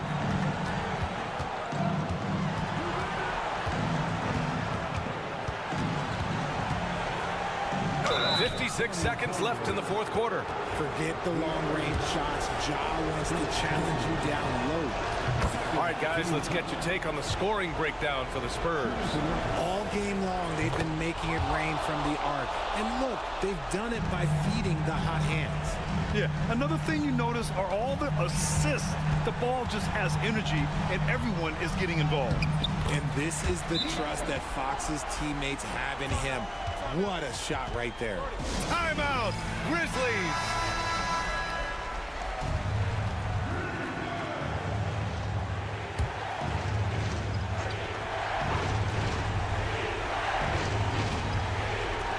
.46 seconds left to play in the fourth. And he sinks it. What a beautiful shot. Brings him within 3. That is just absolutely ridiculous. Look, we talk about Morant having that it factor, and then he makes the biggest play of the night. Fox, that's good. What energy from Fox when they're up against it, proving he's ready to be that guy. Here's Morant. And then Morant with the jam. I almost can't believe what I saw. Incredible. I'm speechless, man. I'm speechless. 5-second differential between the shot clock and game clock. Fox outside.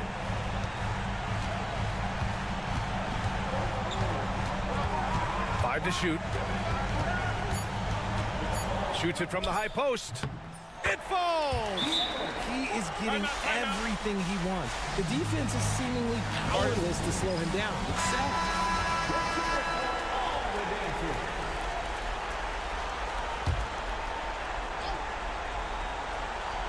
Here's Bain. Pass to Wells from the arc. That one doesn't drop. And so it's San Antonio with the W. I'm sure they would have preferred a blowout victory, but a win's a win. And so true, but you have to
front court, Greg. Yeah, each of these teams are anchored by their big men. I think it's going to be physical and highly intensified. And now the opening lineup for Phoenix. Deadly backcourt pair of Booker and Beal. Dunn is out there with Durant, and it's Richards in at the 5 down low. And he didn't punish them for the weak coverage there, but they can't count on him to continue missing. Outside, Beal. 6 to shoot. And stolen by Dunn. And here's the fast break. Dunn leading the way. Leonard, no luck. Well, they'll be happy with that look, even though it didn't fall. I think expect them to go back to it because that's the kind of shot this offense is designed to generate. Recently, Doris, the Clippers have had their most successful stretch in franchise history. Well, think about it, Kevin. They've only missed the playoffs twice, going all the way back to 2012. They made their first conference finals in team history back in 2021. Not bad for a franchise that had one of the worst win-loss records in league history. Now here's Powell. And it's Leonard. That time on the assist by Powell. This team relies on that shot from Kawhi. Booker the pass to Beal. Here's Durant. And the shot goes in. This guy reads situations so well, and he knows how to execute. Harden outside. Leonard on the wing.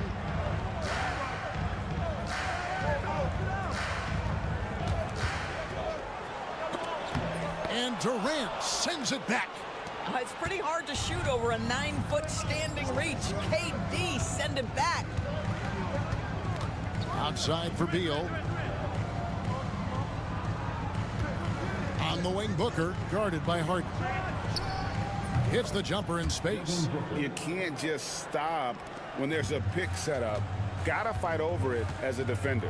You know exactly what that takes. It takes energy, it takes activity, it takes intensity. Now, here's Dunn. It's good. Now, the defense has to be better. Dunn is such a quick release on these mid-range jumpers. And talk about victors and guys who play to their strengths. What about Zubac? He does a great job.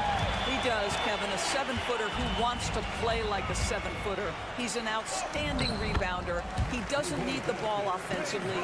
You know he's going to show up and give you great effort every night. And let's head over to the sideline and catch up with David Aldridge. Kevin, thanks. Devin Booker is a 3-level scoring threat. He said, I'm just reading coverages and taking what the defense gives me. That's a mid-range jumper, which analytically people say isn't the highest percentage shot. But for myself, it's a good one. I've shot it pretty much my whole life. Kevin? And David, doesn't it show? Wow, he is something else. Hey, thank you. Yeah, coach's pet peeve there, no box out. To me, this is a common theme that's running through the league right now. Guys looking to leak out rather than box out. Now here's Leonard. Another one falls for the Clippers. Well, the mid-range absolutely a part of Kawhi Leonard's offensive arsenal. Defense can't expect him to pass those up. Outside, KD. That's good. And so Beal with the assist. KD's got 5. Guys, no one team gaining control early on. Yeah, and you look at the lead change, it's 6 already. Harden kicks to Leonard over Durant. And a kind roll that time off the rim as that one falls. 7 points for Leonard. Fantastic look, but that's a bit redundant for James Harden. Just 1 second between the shot clock and game clock. Booker looking around. Shot clock at 5. Another one falls for Phoenix. Poor design there defensively. They know he's a knockdown shooter from that spot. That's not coming with the right mentality. The defender neither closes the space nor challenges the shot. That's frustrating as a coach, boy. 1 quarter in the books, and it's been a close one.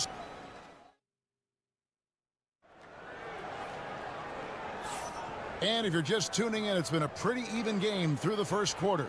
And taking a look at the Suns' performance here, guys, what have they been doing or not doing? Well, the offense is clicking, and they seem to have seized the momentum here early on. Boy, it's been a really pretty thing to watch, executing their game plan to perfection. And Phoenix, looking who they've got on the floor. The wing pair we'll be seeing is Beal and Allen. Plumlee out there with O'Neal. And it's Jones in at the point. Simmons, a screen on O'Neal. Jones with the bounce pass. And Simmons slams it in. Now you see the size of Ben Simmons on a roll situation, so effective at 6'10". And with this core of the Suns, you know, Greg, you never know who is going to initiate the offense for them. And that can cause problems at times, Kevin. Can run you into issues keeping the ball moving. Turnovers can be their Achilles heel as well. Pass to Zubac. Stolen by Jones. Here is Plumlee. And that comes off the assist by Jones. Plumlee's got his first 2 points. And if you look at this first half, overall, they've just had the better shot selection. And I think, obviously, we see the execution and the willingness to make the next pass so important. And this is why Bogdanovich has a permanent green light from the arc. Frankly, the team expects this from him. Beal against Bogdanovich. Beal can't get it to go. Well, this is the kind of shot we've come to expect him to make. He's got to be upset with that one. Here's Jones, and 2 free throws coming up, unable to get that one to go with all the contact. And eventually, every player, GA, has to grapple with age, realizing they've lost a step or two against the young fellas. And sometimes, that is a very slow realization. Oh, it is, Kevin. Hopefully, by that point, it's less about financial security and more about prolonging the inevitable, simply for the love of the game. Catching up on the changes for Los Angeles. Kawhi Leonard's checked in for Amir Coffey. Chris Dunn comes in for Bogdanovich. And it's James Harden in for Simmons. And with that shot, the Suns' lead is cut down to 3 on the bucket from Harden. I'll tell you what, James Harden has got the kind of frame that he can absorb contact and play right through it. Oh, KD buries the 3. You know, we talk all the time about how important it is to have bigs who can stretch the floor. An example there. And always hovering around the 50, 40, 90 mark, Kevin Durant is both prolific and, Greg, efficient. And Kevin, you want to talk about guys in this league who make winning plays time and time again. KD is right at the top of that list. From 12 feet out, Leonard chewing him up inside. Just incredible touch from the interior. Kawhi Leonard more than capable in that painted area. Done outside. To the paint, here's Booker. It's hauled in by the Clippers. Dunn left side. Outside Leonard. 43 seconds left to play here in the half. And they call the foul, so a chance at the line for one more coming up. So Leonard will go to the free throw line. It's on Kevin Durant. And Torres, what's amazing to me, if you look at Kawhi Leonard's production year to year, there's no drop-off. There's certainly consistency to what Kawhi Leonard does. When he entered the league, he was a defensive force from the outset. And then he built methodically his offensive game. Free throws, post game, and now range shooting. He is a complete basketball player. Shot and game clock separated by 5. Harden sets the pick for Leonard. Launches a 3. Leonard with the range. You see the competitor in Leonard matching the 3 from the other end. For 3, Booker. Not going to go that time. Here's Harden. Buries it down low. Harden's got the lead up to 1 now for Los Angeles.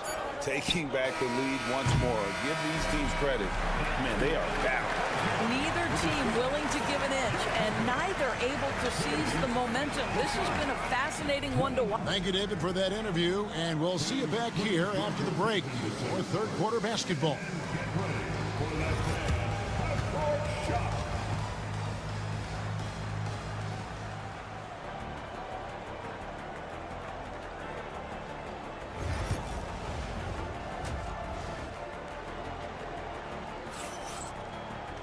And in that first half, we saw a pretty tight battle. We'll soon find out what sort of adjustments were discussed during the half.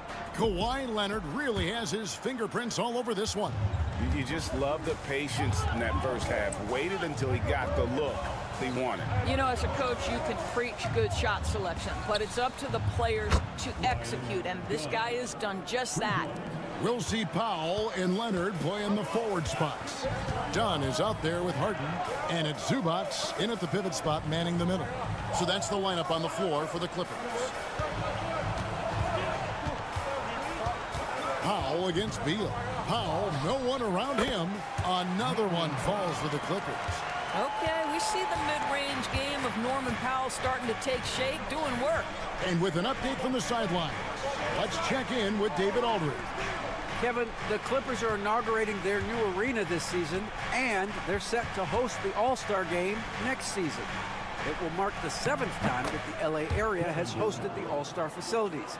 Kevin, there will be no shortage of stars in attendance. That's always the way it is in LA. You're so right, David. It ought to be quite a spectacle. Zubac with the screen for Leonard. Bring it up for Kawhi Leonard from 3.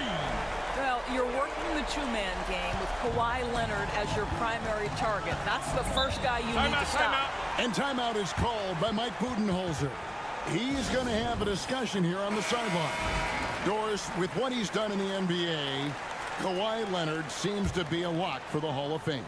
I agree, Kevin, and the reason is he's got a couple of championships under his belt. More importantly, he's got individual awards, All-NBA, Defensive Player of the Year, and he's been able in the most leveraged moments of a season to be the focal point for his team, and that's a big driver of Hall of Fame status.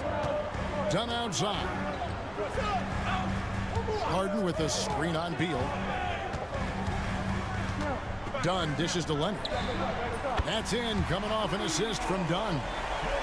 Dunn's got 3 assists in the game. Dunn outside. And Beal kicks to Durant. Fires for 3. Powell pulls it in. Los Angeles has gone 2 of 2 from long range in the third quarter so far.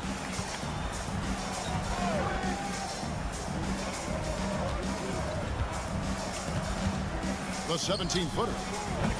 It's hauled in by the Suns. Richards got his 5th rebound in this one. Here's Dunn. Oh, and the dunk by Dunn. What a good pass. I mean, Booker so unselfish, showing he's not just a finisher. Harden the pass to Dunn. Harden sets the pick for Dunn. Off target with his 3. Phoenix has gone 6 of 10 from three-point range, up over 50% for the ball game. Right, looking back to last season, the Clippers had one red-hot stretch. That's right. They went on a 26-5 run between December and February. It finally showed how dangerous that team could be when healthy. So, Doris, when you look at the whole package, is Durant a one-of-a-kind player in your opinion? Well, we certainly have guys with that size, but this is a player who can literally play every single position on the floor. The size, 7 foot. The ball skills, the shooting, the playmaking, the decision-making. I am not sure we will ever see another Durantula, the great one, Kevin Durant. And that one is good from Bradley Beal. Well, the physical defense trying to knock Bradley Beal off his path, but he wasn't having it. Back to Leonard. Jacks up a 3. And the Clippers miss again. And you could tell he thought that triple was going to fall. Beal against Powell. That one drops for him. And now a 6-point Suns lead. Boy, that is just tremendous concentration from Bradley Beal. Defense all over him, no problem. 6-second difference between the shot and game clock. Zubac, a screen on KD. And the Clippers miss again. Well, he's a quality mid-range shooter, but he can't get that one to go. Beal, and a great assist by Booker as that one goes in. And really, this is the time to push it.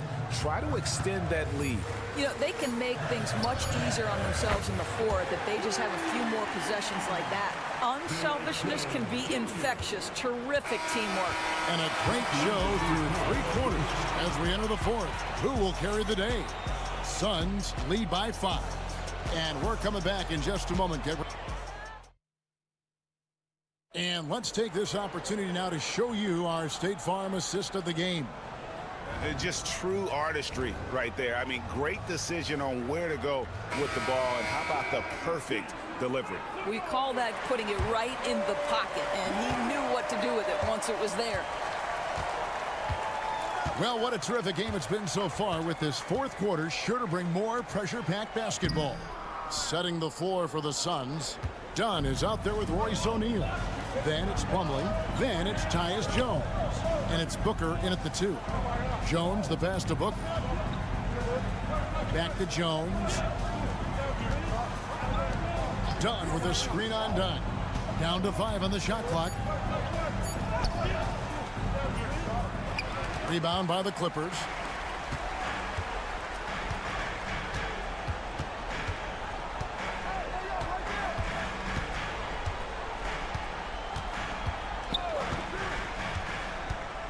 Pass to Coffey.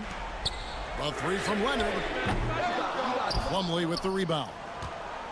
Suns leading by 5. Booker outside.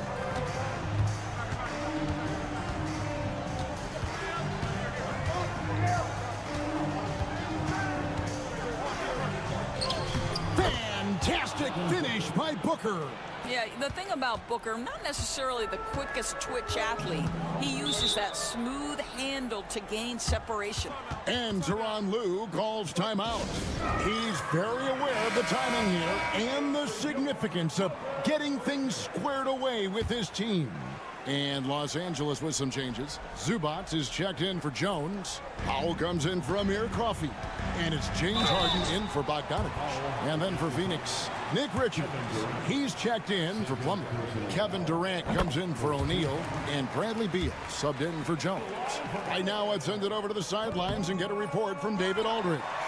Hey, Kevin, during that last break, I heard Tyronn Lue as he talked with the team and told the players, you guys are too talented to be playing this lackadaisical. Push the ball up the floor, get out on the break, and get to the fast break.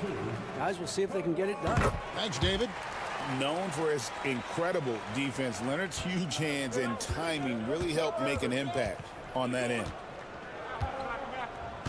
Pass to Durant.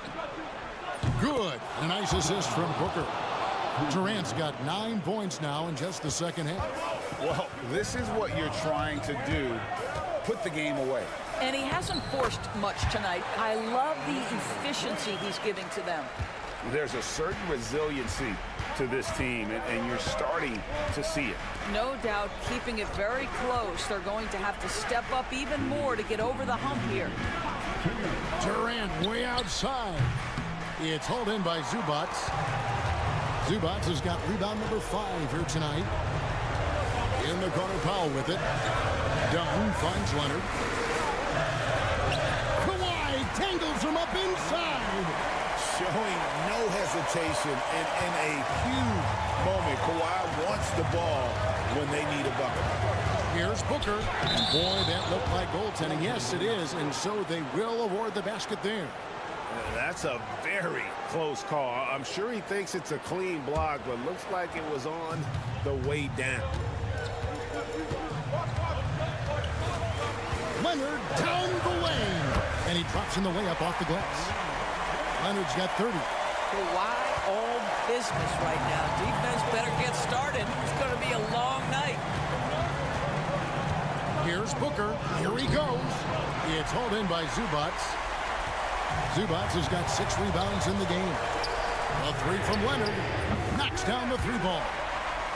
Leonard's got it all tied up now for Los Angeles. Such a clutch shooter. This guy lives for these kinds of moments and delivers. Here's Booker. Whoa! Booker playing big inside.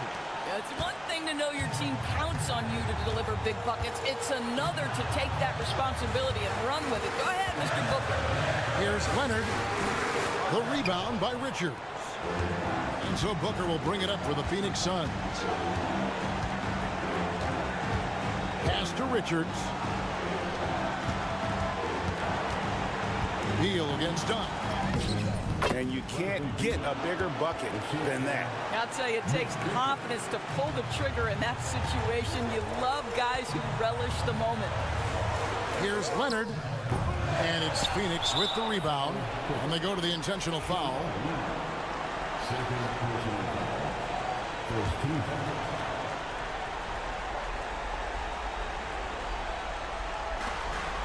And now we've got the intentional foul.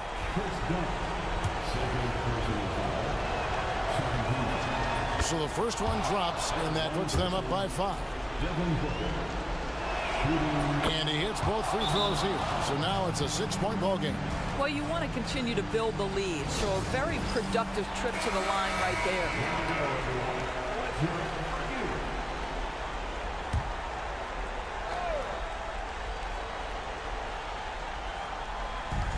We've got 28 seconds left to play here in the fourth. Zubac finds Leonard. Good! What a beautiful shot to bring him to within 3. Absolutely no fear. Kawhi Leonard welcomes these moments. He relishes these moments. And now an intentional foul. They need the ball back as soon as possible.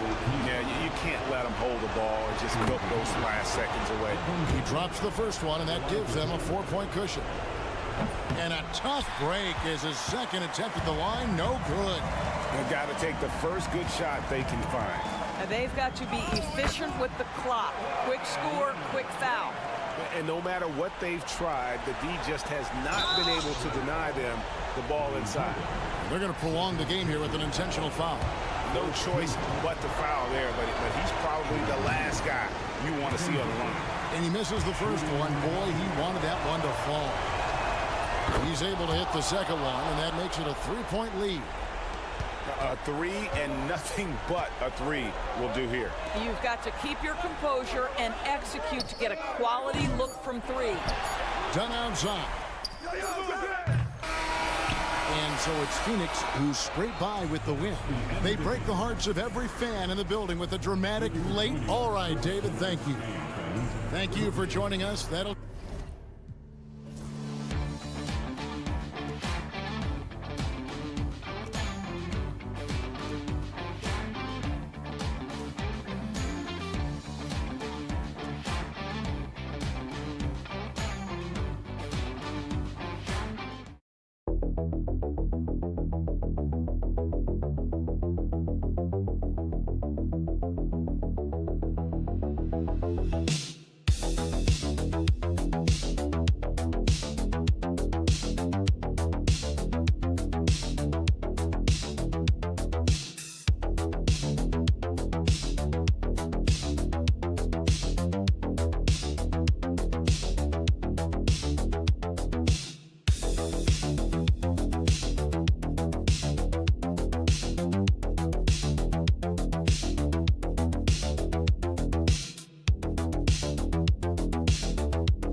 this face-off at the center position tonight, Grant. Oh, no question, B.A. I mean, these bigs bring the size and skill. Who has more tools in their toolkit? I mean, we're about to find out. Let's take a look at our starters for the Golden State Warriors. Curry and Pods make up the backcourt. Moses Moody out there with Butler, and it's Green in at the 5. So slick with the ball. Fox getting in there and busting out a few moves. Outside Moody. Outside Butler. Green with a screen on Barnes. The drive by Butler. Oh, it's blocked by Wembanyama. With his length and energy, Wembanyama has the ability to be a game-changing defender. Over Butler. Fader on the way. It's rebounded by Golden State. And let's talk about Draymond Green for a moment. Certainly one of the most outspoken players in the league, Brent. Well, Draymond has never held back, whether he's talking about his opinion or the way that he sees the game, which is remarkable and a revelation to his intelligence as a defender on the floor. Draymond Green has been special on the defensive end throughout his career. And it's Fox missing. Here in the first, a little over a minute played so far. Curry looking it over, and the foul called on Victor Wembanyama. That's his first foul. First personal foul. First team foul.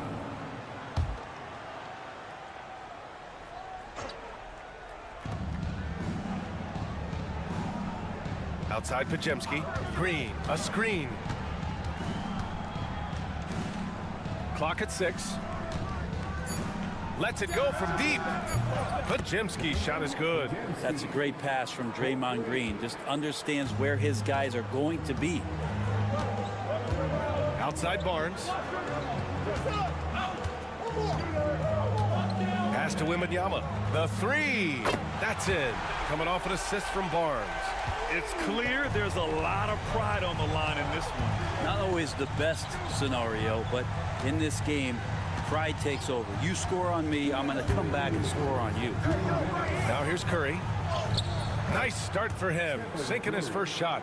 That's tremendous balance. Steph's ability to keep his composure in that tough situation, work in a tight space, that's impressive. One thing this Golden State team does very well is control the offensive glass, Brent. Well, there's been a lot of talk analytically, BA, about how advantageous it is to come in and swoop through to grab offensive rebounds. Golden State has bought into that philosophy. They also have guys who take a lot of long shots, so that's long rebounds with a better chance of gaining an extra possession. So some smart analytical play here from Golden State in the past couple seasons. And Wembanyama has the ball here for San Antonio, trailing by 2. Fox deciding where to go with it. Shoots a fadeaway. And there's Wembanyama. That's good on the assist from Fox. Starting to find his rhythm. He's cooking, and he knows it. Yeah, right now I don't see any let up. I think he's going to just keep putting his foot on that gas pedal tonight. Now here's Curry. Green with a screen on Fox. Back to Butler. Pass to Green. Curry against Fox. Curry, that's good. Curry's gotten his second bucket. Smart shot selection from Curry, just finding a gap in the defense. Outside Wembanyama. 32 seconds left now in the first quarter. Fox, that's good. Such a critical part of how their offense is going to flow. Things are only working when he seems to be on the floor. Curry passes to Moody. Back to Curry. Outside Butler. Barnes with the rebound. Butler with a steal. It's stolen by Wembanyama. For 3. And still a close game as the first quarter comes to a close. It's the Spurs. They're up by 1. And quarter number 2 will get underway just after this short break.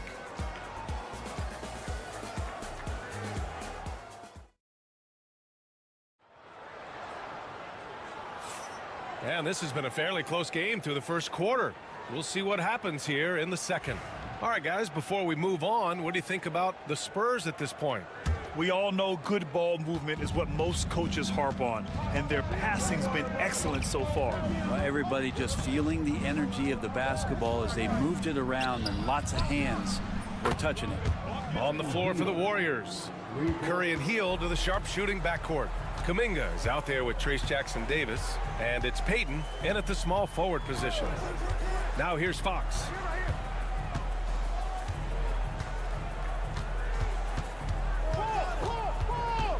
Shot clock at 6 from the line. Fox gets it to go inside. Fox just found a little bit of space there, and he burned the defense. The confidence that Fox has shown in his shot has skyrocketed the last few years, Brent. Yeah, the combination, BA, sometimes of you working on your three to gain confidence, but the coaching staff also telling you, go ahead and shoot that shot. I think those things have played out for De'Aaron Fox. Look, he can be streaky, but the fact that he's willing to take it is elevating his play. They're so clever at finding space to shoot inside. Johnson's creativity and ability to capitalize is impressive. And Steve Kerr calls timeout. He wants to make sure everybody's on the same page. And the Spurs with some changes.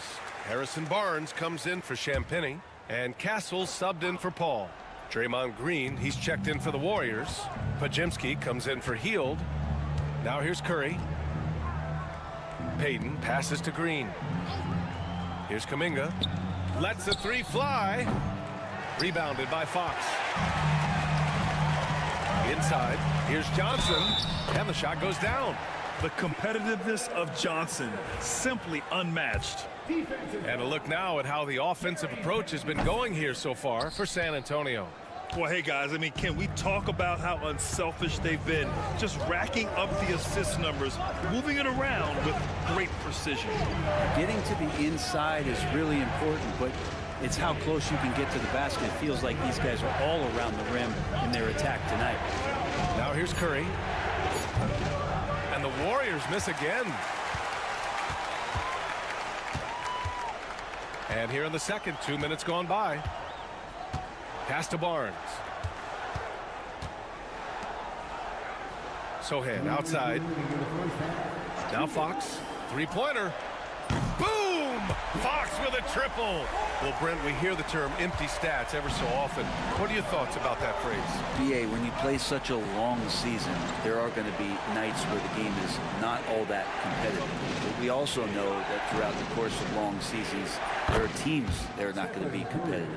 Still, those guys going out there on a nightly basis and putting up their numbers, getting those reps in, it means they're capable. Timeout. And Greg Popovich has called timeout. He's going to talk it over with his guys.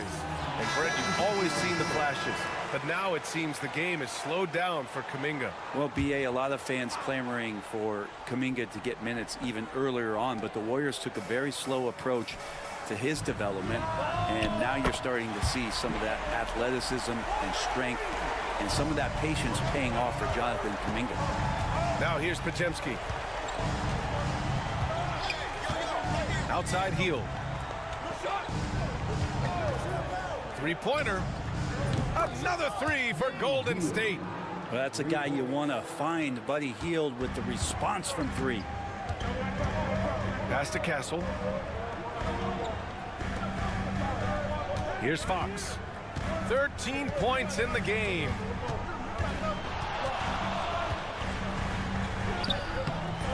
It's rebounded by Golden State. Okay, getting a little creative with the crossover. Unfortunately, he couldn't capitalize. Butler surveying the floor. Green against Wembanyama. Oh, rejected by Wembanyama. And the ball goes out of bounds. Last touch by Wembanyama.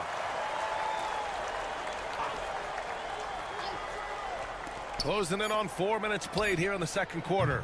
And it's Hield missing. And Wembanyama has the ball here for San Antonio.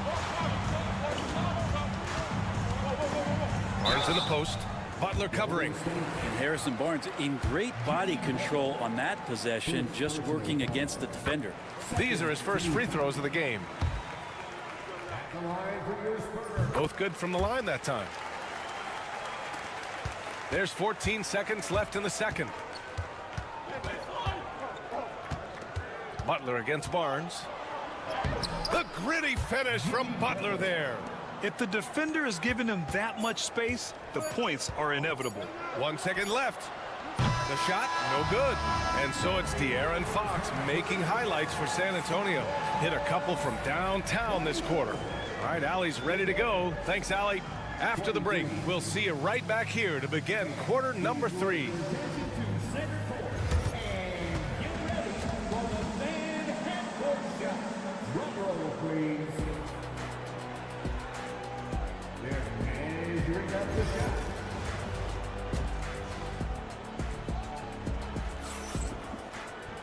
And if you're just joining us, we've played through the first half in a game that's been fairly even so far. Boy, it's been one outstanding game from De'Aaron Fox. Through 2 quarters of play, he's been an excellent source of points. Yeah, he's shouldering the load right now and looking really comfortable while he's doing it. At forward, we'll see Vassell slot in next to Barnes. Castle is out there with De'Aaron Fox, and it's Wembanyama in at the center. That's who's in the game for the Spurs. That's a high percentage shot from Steph Curry. Just put that on repeat. Pass to Castle. Driving to the basket, and a strong finish with 2 hands. This game has been like a seesaw. Both teams going back and forth at one another. Yeah, everybody trying to get away from one another, and the threads are keeping them close. This has been highly competitive. And let's swing it over to the sideline and hear from Allie. Jimmy Butler's such an all-around player. He said, I don't need to be a 40-point scorer. My role is to impact winning.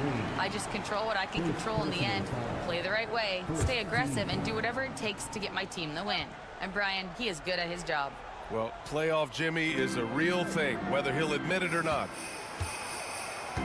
Here's Fox. Wow, physical D, but Fox prevails. Tough matchup here, and Fox has it going right now. The lefty getting some room and making it happen. Grant, when you talk about De'Aaron Fox, what an exciting player. That he is, and just now entering the prime years of his career. We've seen him make great strides the last few years, and it's scary trying to think just how much he can still improve. Grant, when you look at Draymond Green's career, you think he's going to the Hall of Fame? You know, B.A., I believe so. He's won multiple titles, and we know how impactful he has been as a defender and distributor especially. I think we'll see him in Springfield one day. Fox outside. Over Curry. And it's off the back of the rim. No good. He usually knocks those shots down with ease. Defense got very fortunate there as they gave him way too much room to get that one off. There's the triple. 4-3, Stephen Curry. Well, Curry doing it again. One of the quickest releases we've ever seen. Fox outside. Oh, nice finish from the low block. That one's good. Fox has got 17. Oh, he's putting on a scoring clinic, guys. If it wasn't for him, they would not be in this game. Outside Moody. Lets it go from deep. Another 3 for Golden State. He's going to punish you if you leave him open. He's more than willing to take the open 3 when he's got it. Pass to Castle. A minute and a half left in the third. And here's Vassell. 6 to shoot. Shot from the wing. And he gets that one. A minute 15 left in the third quarter. Now Curry. 12 points for him. The shot by Butler. No good. Vassell left side. Pass to Barnes. Shoots. And Vassell, the bucket on the assist by Castle. Vassell's got his second basket of the game. You know, he's so smooth on his catch and shoot jump shots, and Vassell has a natural rhythm on him too. Back to Curry from deep 3-point range. Vassell with the rebound. It's never easy from that distance, but we see him drill those and shoot around all the time. Oh, no, I know he can make it, but that's warm-ups, so maybe just a step too far. And a deep 3 from Curry. Oh, Curry doing what he does best. Their strategy has been pretty simple here in the second half. Attack from 3-point range. Maybe trying to find a little bit more space and ball movement to get guys open at the 3-point line. Well, this is a gravity game right now. Whatever he throws up must come down. He's having a great game. Curry with it. He's got 15. And here's Butler outside. Oh, and he hits it at the buzzer. A huge 3 allows them to snatch the lead heading into the final quarter. We're at the end of the third quarter, and we've still got a close one. Warriors ahead. They lead by 3. And fourth quarter basketball will be coming your way. And let's take this opportunity to show you our State Farm assist of the game. Yeah, just shredding the defense with that feed.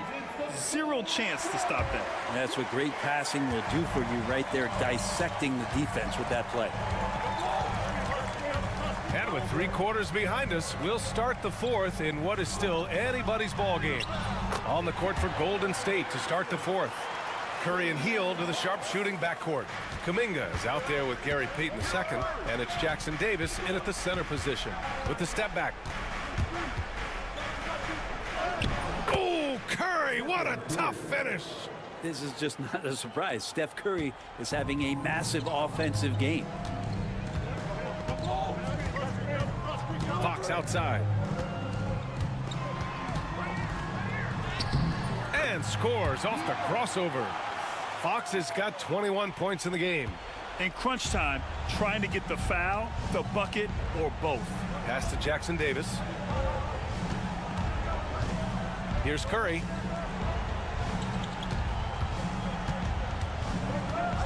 Lets it go. And that one off the back of the rim and in. 19 points in the game. If you're the D, you cannot let Curry do that to using that handle to get where he wants to go on the floor. And Greg Popovich has called timeout. No doubt he's going to utilize the opportunity to make sure they're all on the same page here. A big group substitution here for San Antonio. Victor Wembanyama's checked in for Sohan. Barnes comes in for Johnson. Devin Vassell, he's checked in for Champagnie. And Castle's subbed in for Paul. And a new group getting ready for the Warriors. Draymond Green, he's checked in for Jackson Davis. Jimmy Butler comes in for Kuminga. Moody's checked in for Payton. And it's Brandon Podziemski in for Heel. Pass to Green. Up top Curry. To the middle. And the foul called on Victor Wembanyama. That's his 3rd foul of the game. Tough break for the defense. I mean, he took the hit, but he didn't get the call.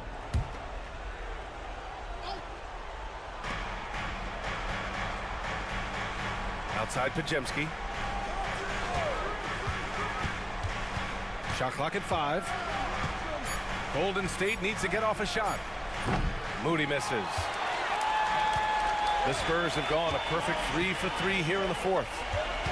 Wembanyama, pass to Vassell. A minute 58 left to play in the fourth quarter. And no good. Had a chance to take the lead. And it's Butler with the ball for Golden State. It's a 1-point game. Here's Curry. Oh, Curry takes the contact and hits it anyway. And none better. Steph stepping up. What a great feel for the moment. Steph Curry. Bingo. Here's Fox. An easy 2 on the layup. Fox has got 25 points. Oh, Fox doesn't shy away from important possessions. He wants to be the man for this team. Curry against Fox. Curry's shot is off. San Antonio's gone 4 of 8 from 3. A nice percentage. Steps back. Back to Barnes. Here's Castle to take the lead. And Barnes with a basket. The assist by Castle. Man, I'll tell you what, the pressure is cranked up. Who better to call than this guy? And here's Curry. Curry takes it in. Oh, a clear foul there on the missed shot. So he'll get a pair at the line. It's on De'Aaron Fox. The aggressiveness on the drive there from Steph. He earns the foul thanks to how he sucks the defense in, out of position, and now to the free throw line. To the paint. Kicks it out to Barnes.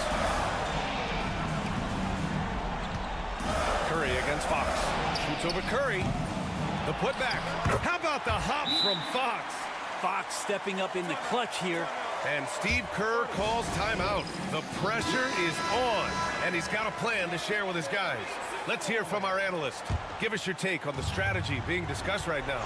With the time left, I think they've got to be looking for a quick shot here. Oh, he a three. There is absolutely no fear in his eyes. He loves the moment. Love seeing that there. A huge possession, and he nets it. All right, let's get a report from Allie.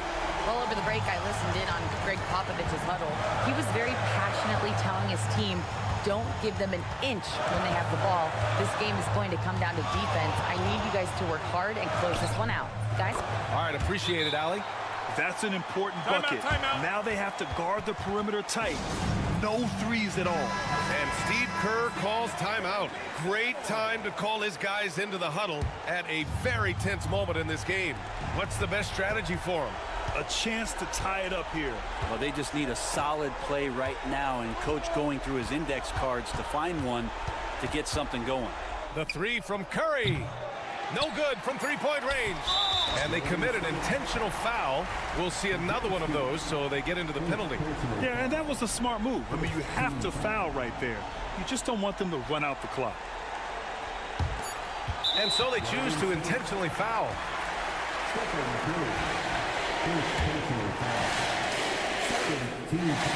He hits the first one, and that makes it a three-point lead.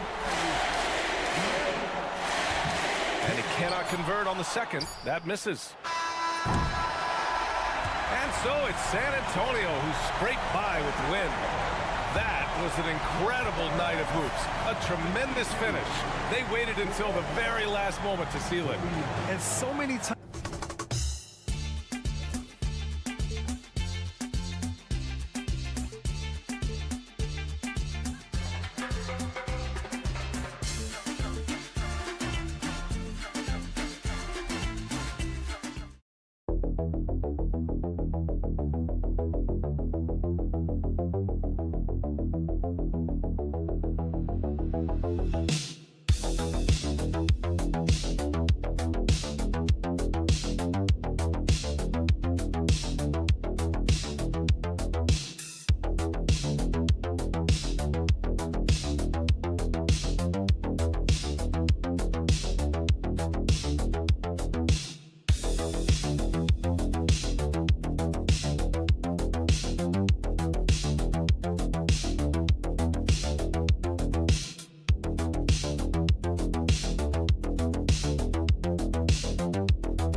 thinks will win. We've been reading about it and hearing about it for the last couple days.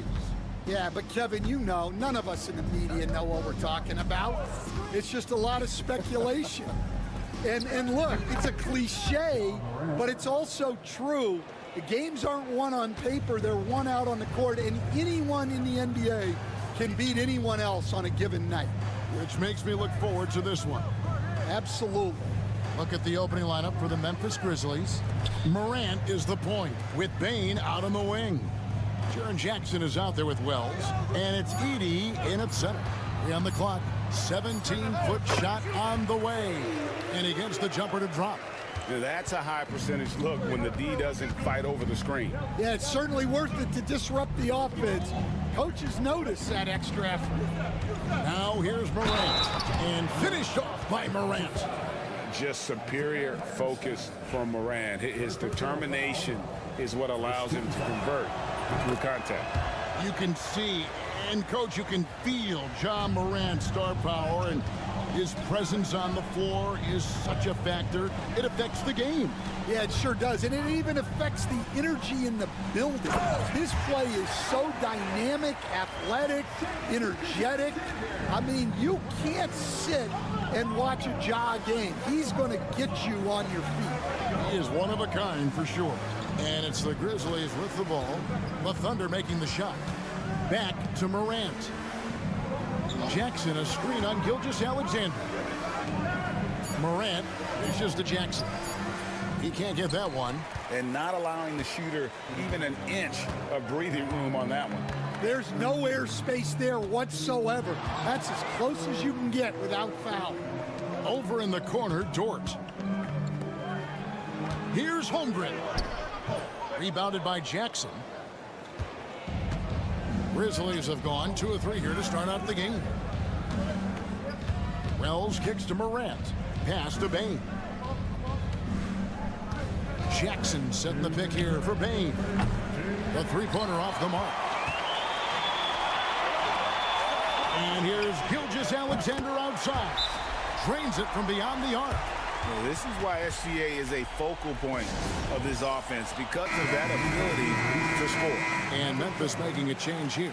Aldama's checked in. 1:51 left in the first quarter. After back-to-back 50-win seasons, Stan, last season was frustrating for the Memphis Grizzlies in almost every way. Yeah, that's an understatement, Kevin. They went 27-55. Due to suspension and injuries, they only got 9 games from their star, Ja Morant. But they still have a lot of young talent and still a team that can be very competitive in the future. And here is Williams. After the three-pointer from Desmond Bane. Count that one. Good way to start this game. You want to get him rolling as early as possible. Yeah, and I'll tell you what. If he gets into a good rhythm early, watch out. Here's Aldama. Back to Morant. That one goes. Count it. Morant's got 7 points. Morant using that quickness to his advantage. That time he gets that one to fall. Here's Williams. Oh, and the jam by Williams. We've seen the lead change hands quite a bit in this one. And guys, I think each team knows they can win this game. Just a matter who can catch that momentum. Now here's Morant. 7 points in the game. And a wide open look for Bane. And again, it's the Grizzlies from deep. And he's not going to miss that sort of an opportunity from deep. And here is Gilgeous-Alexander. Holmgren the screen.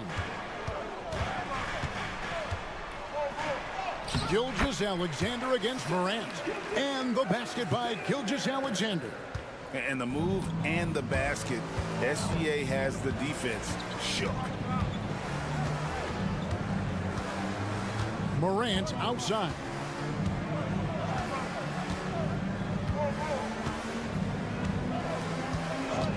Takes a three. And again, it's Memphis with the three. The backcourt today as good as it gets. And they've earned the green light every time they touch the ball. Ja Morant has been leading the charge, guys, for the Grizzlies. He got into double digits for the quarter with 10 points.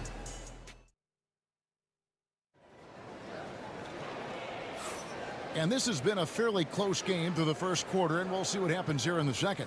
And for Memphis, guys, what jumps out to you stat-wise? I know it's early, but all those three-pointers, boy, do they add up. And with each made three, their confidence continues to build. Their opposition might want to change their approach to try to slow them down. Wiggins is out there with Alex Caruso. Then there's Shea Gilgeous-Alexander. Then there's Cason Wallace. And it's Williams at the 5 roaming the paint. That's the group for Oklahoma City getting going here in the second. Gilgeous-Alexander against Pippen. Kennard for 3. And again, it's Memphis with the 3. Both teams running perimeter-oriented plays that are working. Well, you know it's become a three-point shooting league. Teams shooting a steady diet from outside. Gilgeous-Alexander passes to Wiggins. Gilgeous-Alexander is so dangerous in these pick-and-roll sets. Greg, seems like we always talk about Shai Gilgeous-Alexander's offensive side, but when it comes to deflections and steals, his defense, he's one of the best. Yeah, his two-way ability is sometimes overlooked in the mainstream media. But people in the know how good of a defender he is. With a short break in the action, gives us a chance now to send it over to David Aldridge. Hey, Kevin, the Thunder are young, but they figured out how to win. Defensive ace Lou Dort talked about their chemistry. He said nobody cries about shot selection or anything like that. We know what each player can do. We just really want to see the team win and succeed. Kevin, you see that in their play. Don't you, David? Every single game, pulling in the right direction. Now a timeout called by Memphis. You coach Stan at various levels for 30 years. How has the transition been to the broadcasting business? Well, Kevin, it's been great because of people like you and because I'm undefeated. Right. But do you miss the aftermath when there's at least a score sheet? There's a scorecard that says win or loss. I do miss that. There's no question. I miss the competition. I miss the camaraderie of building toward a result.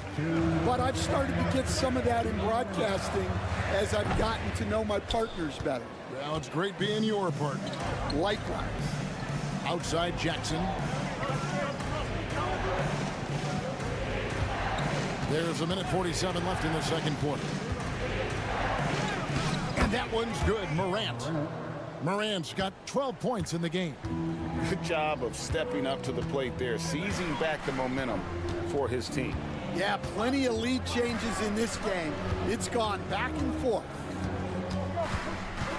Here's Gilgeous-Alexander. That one is good. He's only missed one shot of his 6 taken on the floor. And this is SGA's role. He's out here to score and score often. Outside Jackson. Here in the second quarter, about 3 minutes played. And that one's good. Morant. It has been nip and tuck through the first half. Exactly, guys. The way it's seesawed back and forth, unbelievable. Williams for 3.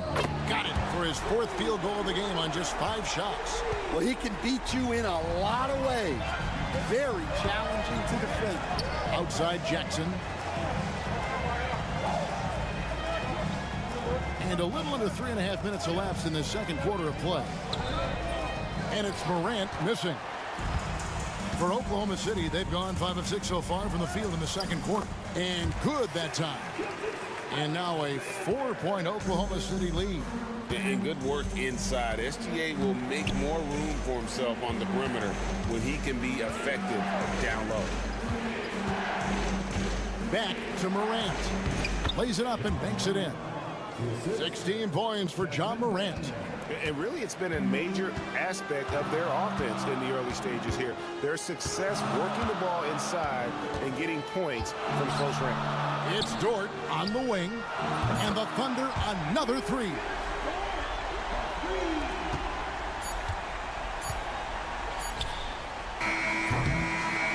Shai Gilgeous-Alexander, guys, has been on display for Oklahoma City.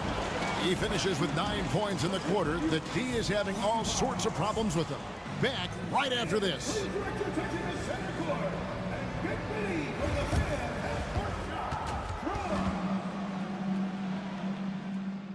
They're thinking about the shot.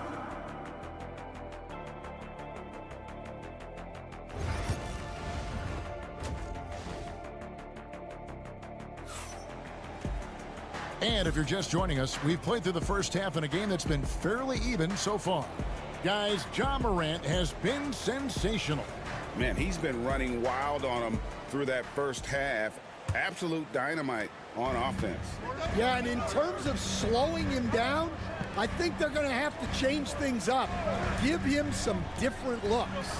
So on the floor for Memphis, Morant is the point with Bane out on the wing. Wells is out there with Jaren Jackson. And it's Edey in at the 5 down low. Jackson gets the bucket. Both teams running perimeter-oriented plays that are working. Well, you know it's become a 3-point shooting league.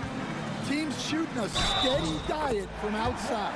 And they call the foul, so he's got the and one chance here to make it a three-point play. That's going to send Shai Gilgeous-Alexander to the free throw line.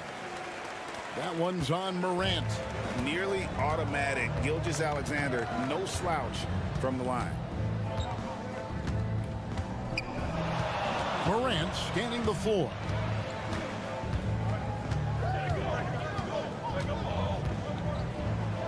And then Morant slams it in. Yeah, I'm amazed at Morant's ability to take contact and still stay in full control. Greg, with how explosive Ja Morant is, he has certainly taken his fair share of awkward falls. And that's what worries you with guys like that. He's already had a number of injuries in his young career, but we all just want to see him at full health. Time now to turn to our sideline reporter, David Aldridge. David. Kevin, thank you. Shai Gilgeous-Alexander is an elite scorer. Coach Mark Daigneault said the sign of a good player is being a source of reliable offense. At the same time, he's learned to impact the game in other ways, and that's why he's a really good player. He's not just a hired gun scorer.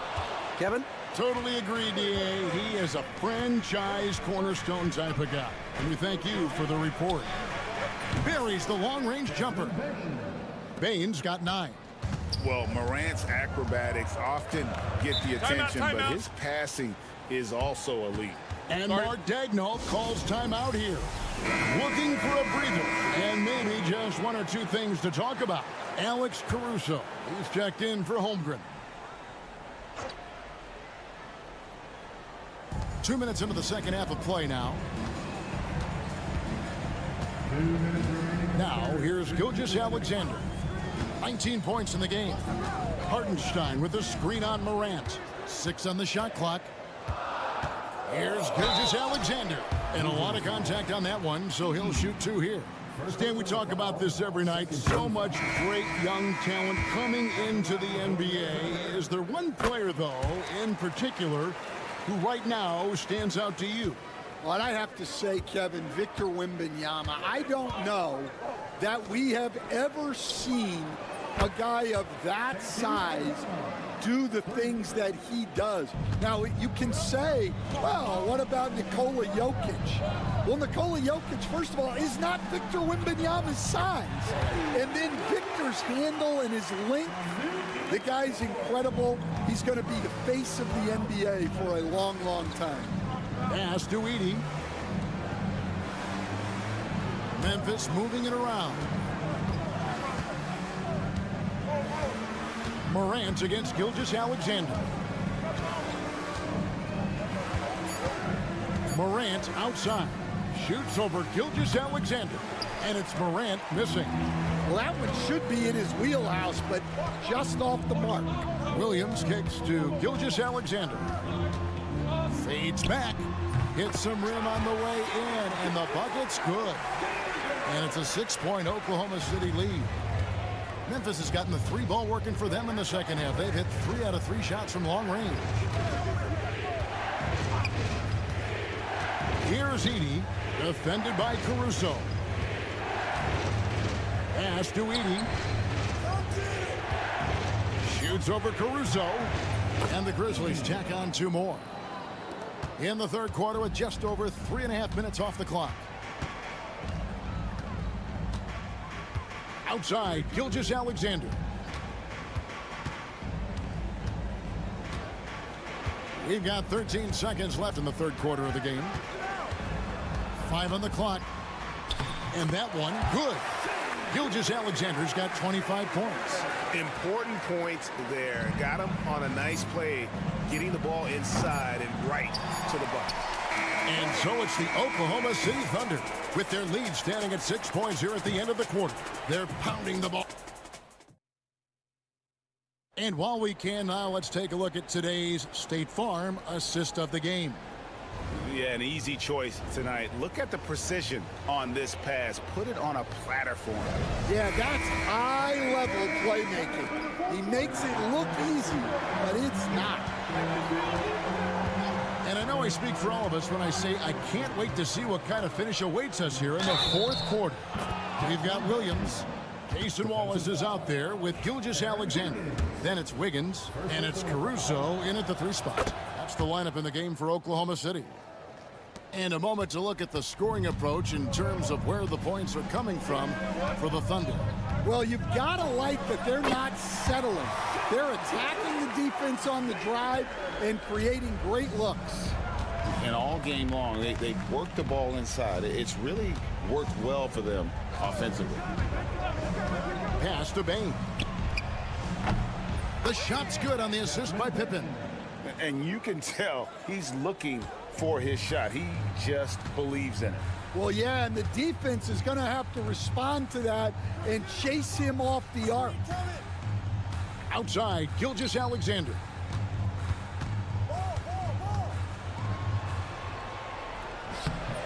It's Clark with the rebound. Memphis trailing here. Pippen feeling it out a bit. Pass to Bain. Now here's Wells. Defended by Caruso. Clark dishes to Pippen to take the lead. It's rebounded by Oklahoma City. And close to making the defense pay for the lax coverage that time. Now here's Williams. Pass to Gilgeous-Alexander. From 11 feet away. That one a tad offline to the right, but drops in for him. Gilgeous-Alexander's got 4 points this quarter. The Grizzlies call timeout. And a new group in here for the Thunder. Hartenstein's checked in for Williams. Holmgren comes in for Aaron Wiggins. Jalen Williams is checked in for Alex Caruso. And it's Dort in for Wallace. Memphis also making some... And it's a great finish! Oh, my. How about the authority from Moran? The way he was running, you knew he was aiming to shot at the rim. Outside Williams. Hartenstein finds Holmgren. Outside Williams. A fadeaway. Gets it to go from beyond the arc. And the Thunder lead by 5. And those are the types of shots down the stretch that win you ball games. Gilgeous-Alexander against Morant.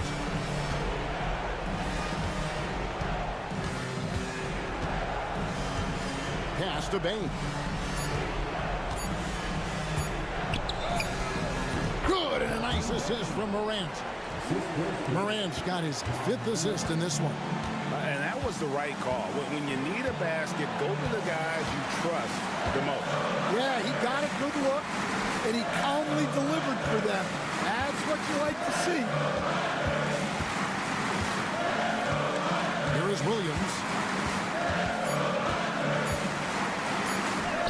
Yes!